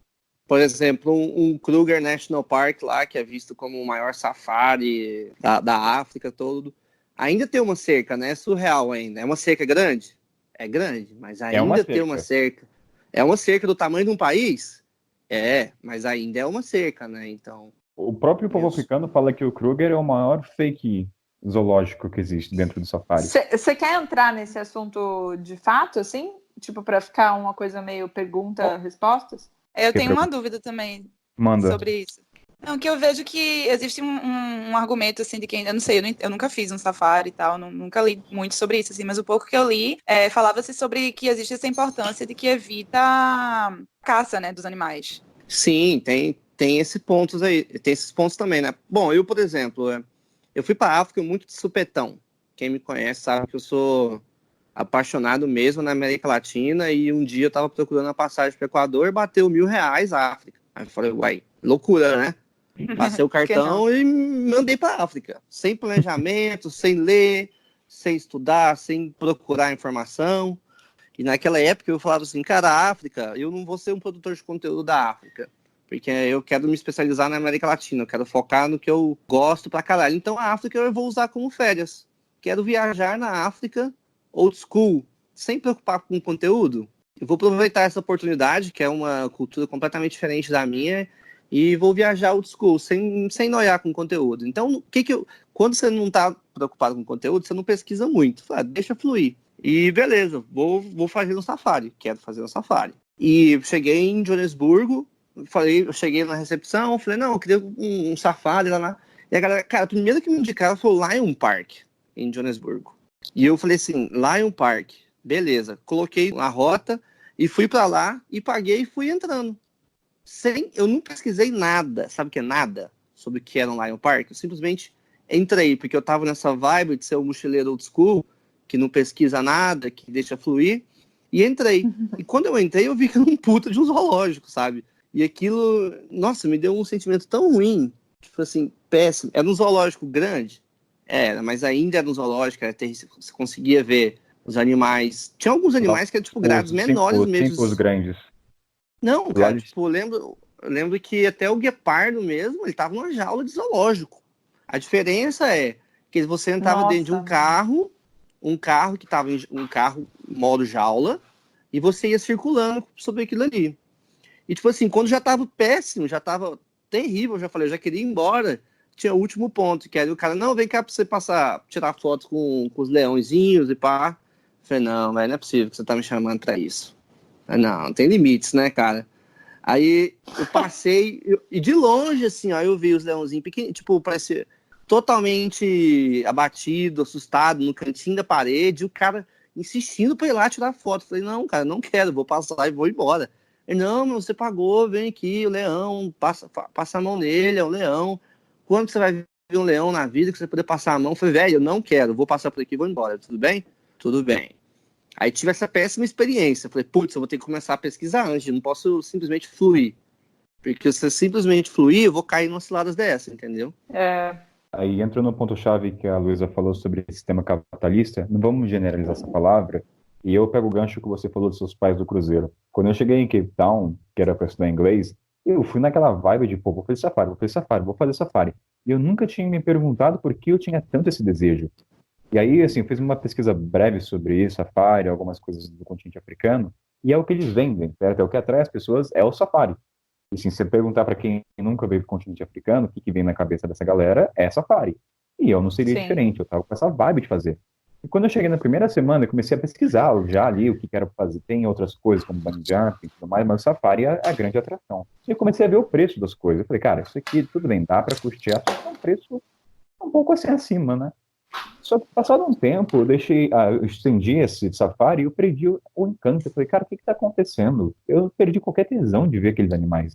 Porque é o que aquela mídia o que mostrou para seus pais, esse do Cruzeiro, é o que foi me apresentado. E para ter essa quebra, foi o tempo eu tive que ficar um tempo na África do Sul para perceber que aquilo realmente é pão e circo. Então, toda aquela estrutura de zoológico dos animais é porque tem aquela demanda.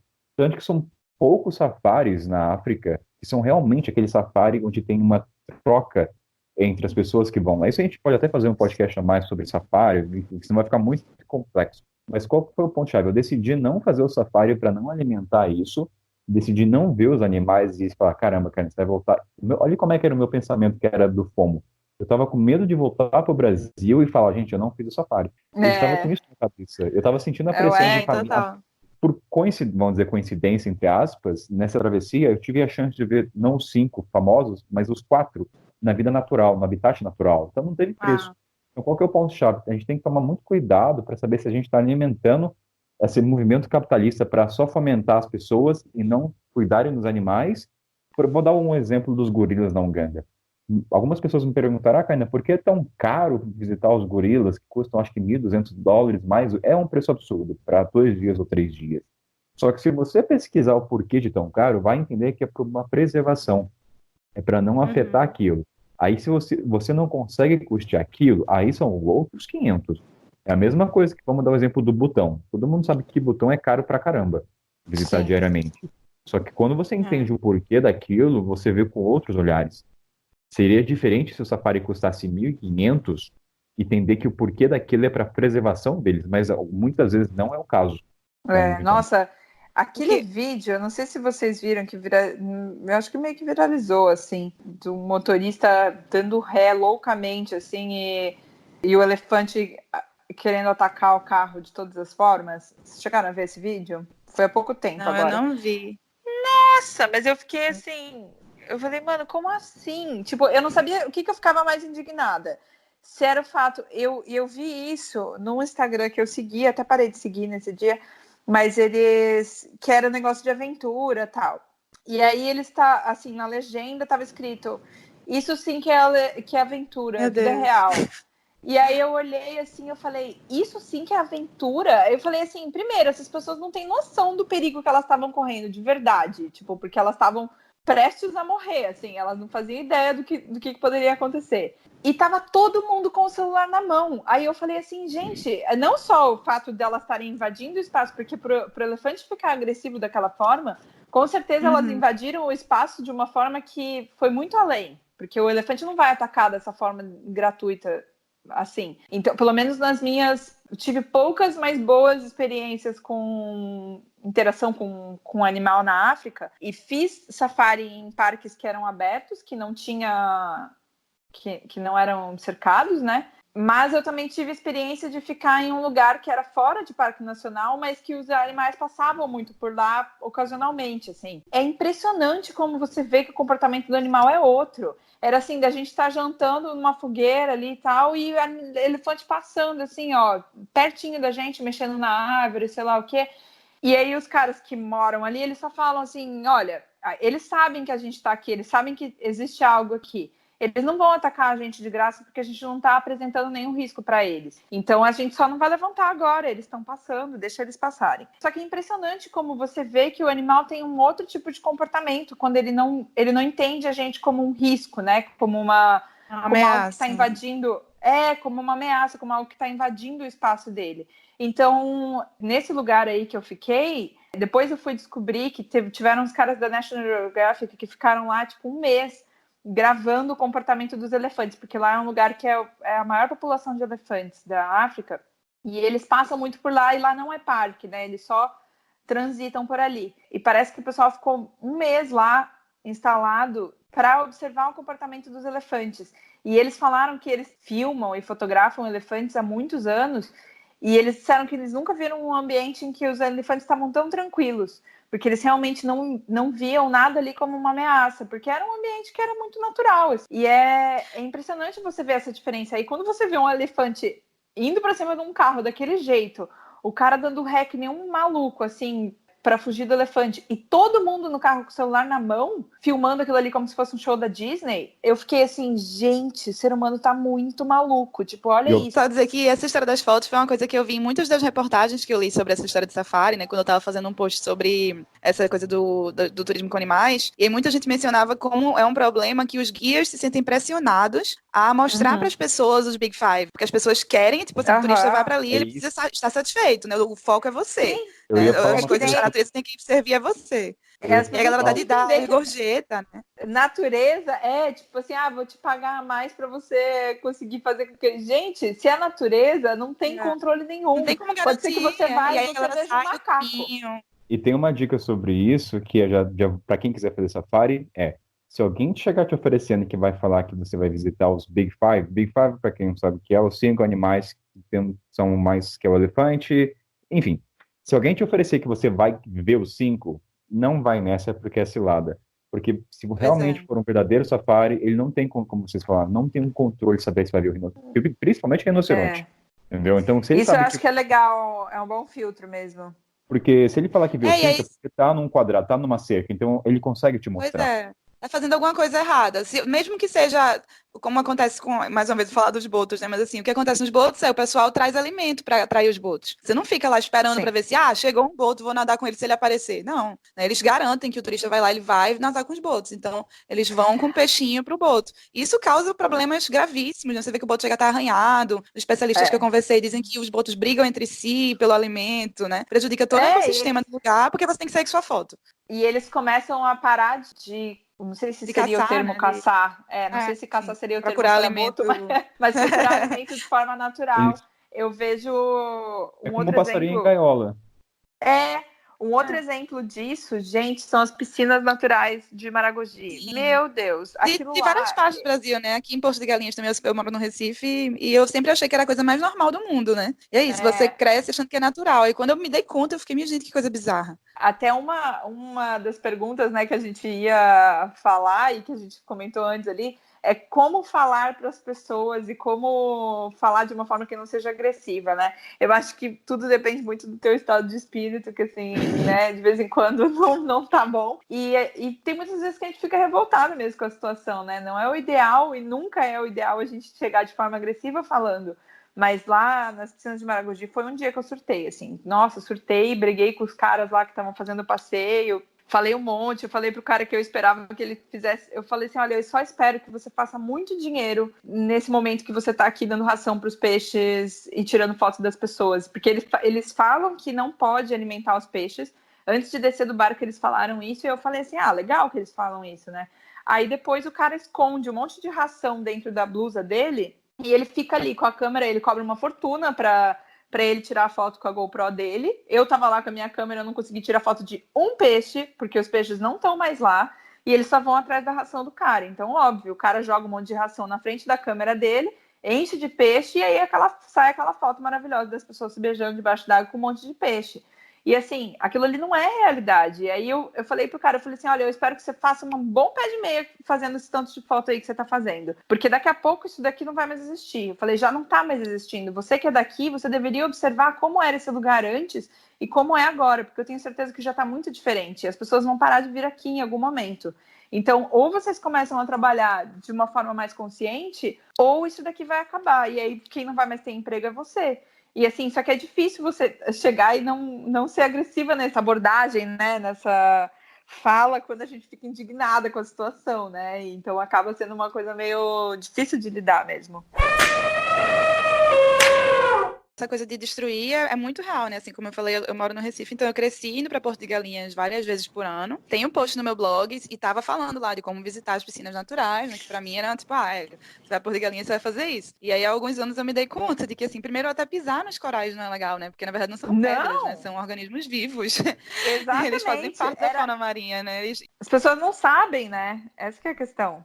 Pois é, você vê todo mundo fazendo, né? Você tá acostumado a você, tá todo mundo fazendo, pode fazer. Mas não, né? Se você for ver, tem uma matéria falando que em Porto de Galinhas, por exemplo, teve uma redução de mais de 50% na quantidade de animais que vivem lá perto das piscinas naturais. Mesmo eles restringindo bastante o acesso de pessoas, que só tem um pedaço que você pode caminhar, porque já estava destruindo demais. Né? Mas mesmo assim... Sim, porque as pessoas pisam. Pois é. Elas ainda vão, eu ficava escutando as pessoas falando, e assim, eu fui uma pessoa que, sei lá, muitos anos atrás, eu achava que coral era pedra também, sabe? As pessoas não são informadas de que aquilo ali é um ser vivo. Então, falta muita informação. Então, não é a culpa. Você não pode criticar as pessoas que estão ali fazendo aquilo, mas eu acho que tem sim que alertar as pessoas que trabalham com isso, porque essas pessoas sabem. E elas não têm consciência de que elas estão acabando com o trabalho delas, não só com o ecossistema, mas também com o trabalho delas mesmas, né? Porque se acaba aquilo ali, eles não têm mais nem de onde tirar renda. Então, mas aí o governo também tem que entrar, né? Entrar com educação, lógico. Com educação, com pensar um plano B para essas pessoas, né? Capacitação, reestruturar o turismo, né? Tipo, tem uma galera que trabalha com isso. Sempre que eu posso, eu tento dar uns alertas, assim, porque as pessoas não sabem mesmo. E aí eu ficava escutando as pessoas falando assim, tem que ir de sapatinho daqueles pra machucar o pé, andar né? na água, porque machuca o pé, fica andando naqueles corais. Eu falo assim, gente, primeiro que você não tem que andar em coral nenhum, sabe? E aí tá tudo errado. Então, assim, eu nunca fui pra Austrália, mas a grande barreira de corais da Austrália, né, que é a maior do mundo, eu tenho uma amiga que é mergulhadora, que era o sonho da vida dela ir mergulhar lá, e ela falou que é um desastre, assim, que ela disse que é desesperador. Então não é um problema só nosso, porque às vezes a gente fica achando, Brasil, pura falta de educação, né, às vezes falta de investimento nesse tipo de informação. Mas você vai para um país como a Austrália, que a gente pensa que é muito mais desenvolvido, e eles cometem os mesmos erros. Então, eles estão acabando com a maior barreira de corais do mundo por esse excesso de turismo e por falta de informação consciente para os turistas, sabe? Então, é bem complicado. É um modelo de desenvolvimento que é geral, né? Que incide em vários âmbitos, assim, da nossa vida, que é um desenvolvimento a qualquer custo, né? Você tem que crescer, tem que trazer gente para ter mais lucro. E não é uma coisa sustentável, né? Justamente quando a gente fala em sustentabilidade, né? Tem muita gente que pensa só em meio ambiente. Mas sustentabilidade é você fazer com que a coisa dure, né? Com que você possa continuar usufruindo daquilo que continue beneficiando todo mundo, né? O próprio significado da palavra. Nessa parte aí é o capitalismo selvagem que pesa, né? Porque a gente tem duas formas de analisar. Vamos pensar, por exemplo, em Arraial do Cabo hoje, né? Que é uma cidade pequena que não suporta o turismo, o volume que tem de turismo e até os guias que estão lá tem duas vertentes. Ou a gente vai trabalhar nisso aqui por algumas gerações, ou a gente aperta, faz tudo que dá nos próximos 4 anos, que é o que vai ter. E tem muitos assim que eu já vi que já tem essa mentalidade, olha, aqui vai durar só 3 anos, então vamos fazer o máximo de dinheiro que der nesses próximos 3 anos, e depois que a gente excluir isso aqui, a gente pensa no próximo. Aí a gente muda e vai para outros destinos. E tem muita gente que já entende essa mentalidade, tipo assim, não, é isso que vai acontecer, é isso que acontece com qualquer lugar. Capitólio lá em Minas Gerais, tá bombando no Instagram, vai lotar, mas preocupa não. A gente fica lá 4 anos, destrói tudo, depois a gente muda para outro lugar. E assim vai, entendeu? Agora, quem é local, que gosta e que gostaria de trabalhar com o filho, quem tem essa outra perspectiva, que luta contra isso. Mas vem uma galera que tá circulando aí, que não é local, que é tipo assim, beleza, hoje vou trabalhar como instrutor de mergulho num lugar que tá bombando. Aí vai para esse lugar que tá bombando, ele sabe que ele vai durar 2, 3 anos, vai passar o auge, quando ele passar o auge, ele muda. Vai para outro lugar. Simplesmente assim. E aí consegue ter dinheiro a vida inteira. Então, para ele tá tudo certo. Entendeu? A conta fecha. Só pensando no imediato, né, também. Como a gente está falando de turismo responsável e todos aqui trabalham com redes sociais de alguma forma, eu acho que nós temos um papel muito importante e é legal falar sobre isso, porque quem está ouvindo pode ser que trabalhe com isso também, mas quem está ouvindo consome isso.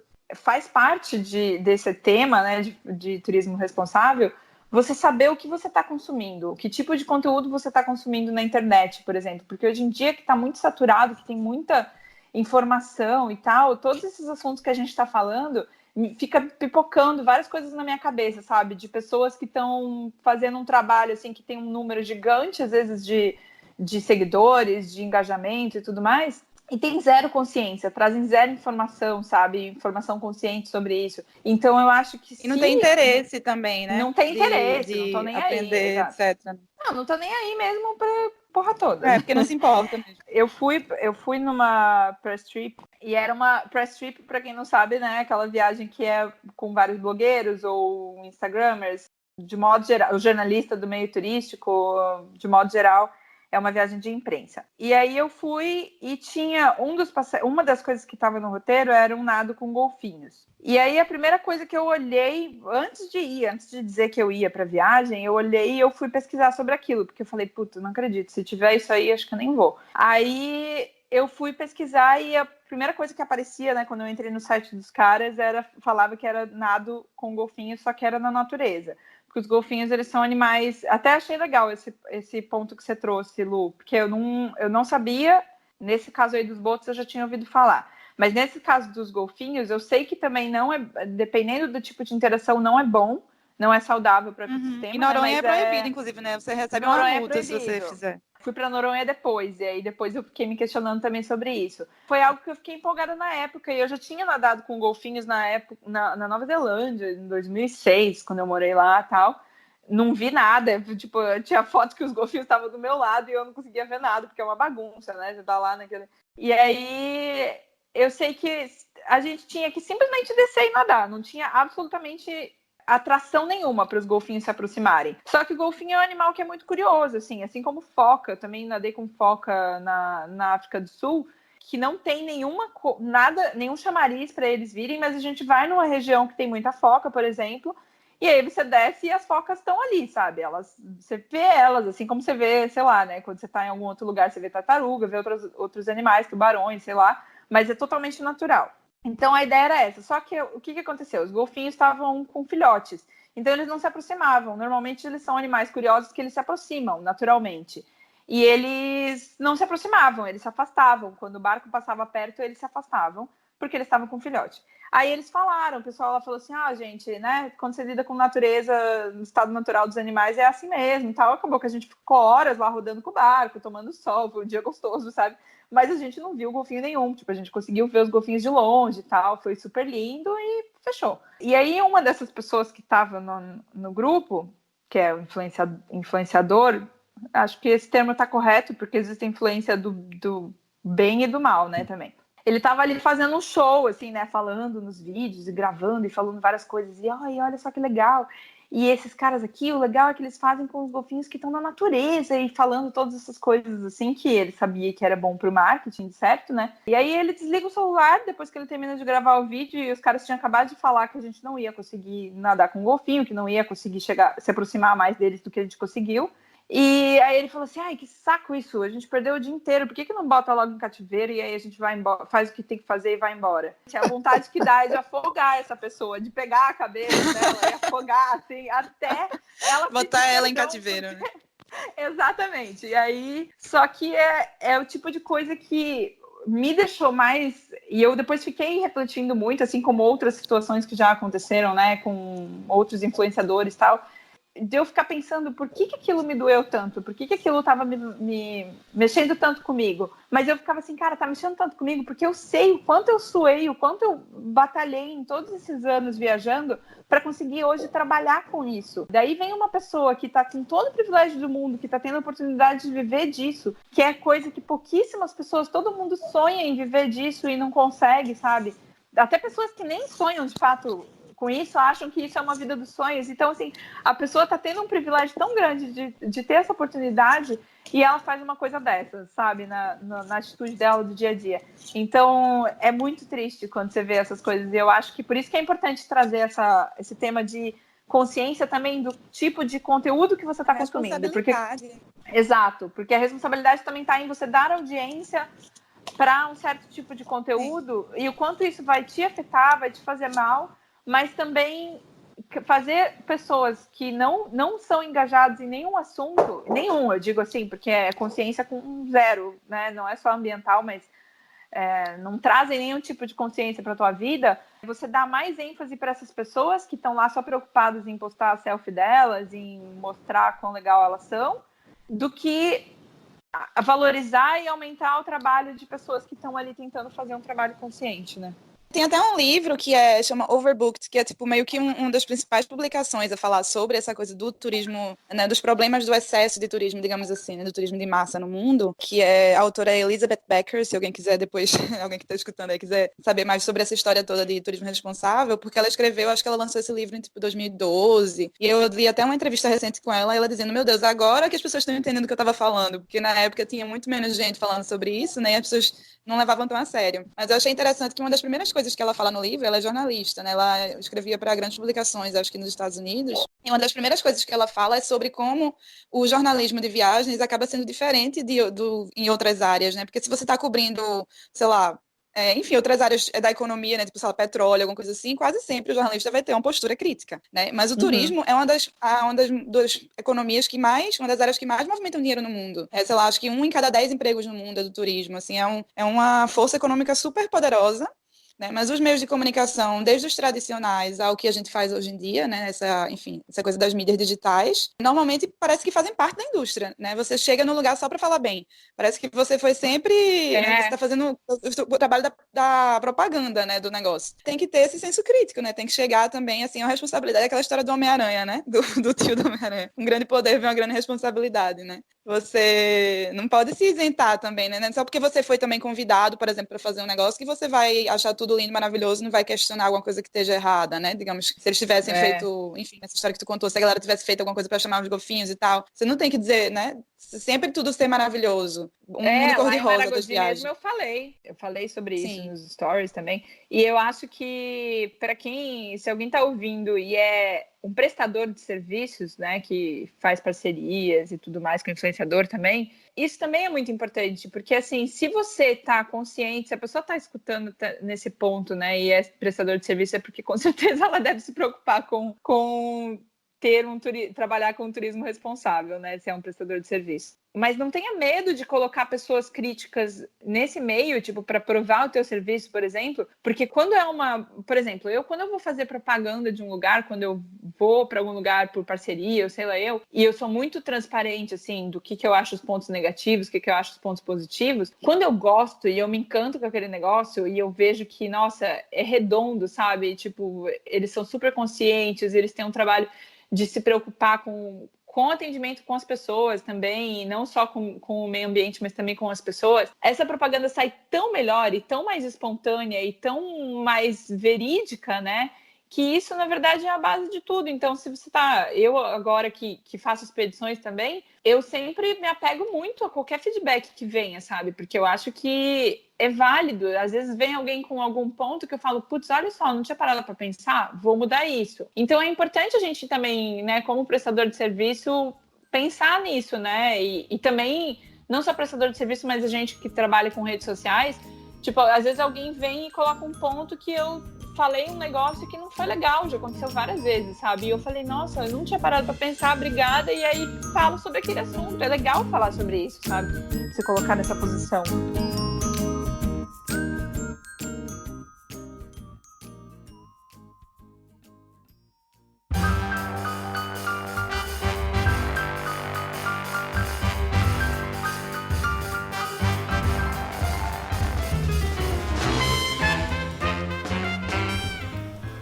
Momento jabá, aquele momento de vender o peixe. Só que eu estou sozinho dessa vez. Tivemos alguns problemas técnicos. Que, aliás, esse episódio devia ser o episódio 5º ou 6º, mas por problemas da tecnologia não conseguimos. Então cá estou para fazer o jabá dessa galera. Vamos lá, primeiro começar pelo querido Richard de Oliveira, lá no canal do YouTube Vida de Mochila. Vou até tentar repetir ele, lá no Origens, uma volta pelo Brasil no Jeep. Acho que se eu estiver errado eu não sei, mas estou tentando ser o mais autêntico. Lá no YouTube você consegue acompanhar as histórias, todas as falas dele pelas Américas, então vai lá Vida de Mochila. E no Instagram também o mesmo, Vida de Mochila. E agora vamos para Luísa do Janelas Abertas, ela também está lá no Instagram, Janelas Abertas. E o site também, que é o mesmo nome, lá você vai encontrar vários textos sobre como empreender em blog, como é ser mais responsável, e também bastante coisa sobre Recife, já que ela se localiza para aquelas regiões. E nossa querida Paty Pixels, lá no Instagram, onde lá você lê os textos dela, o que ela traz de reflexões, além das expedições que ela faz, se quiser dar uma olhada, tá tudo lá no Instagram dela, você consegue. Então é isso, Jabá hoje é solo, e eu, Kainan, a voz de sempre, sendo direto lá no norteanosul.com, onde você vê minhas crônicas, e no Instagram, kainan.ito. Então esse é o Jabá solo, é um pouco triste, viu? Mas sobe a trilha e vamos que vamos.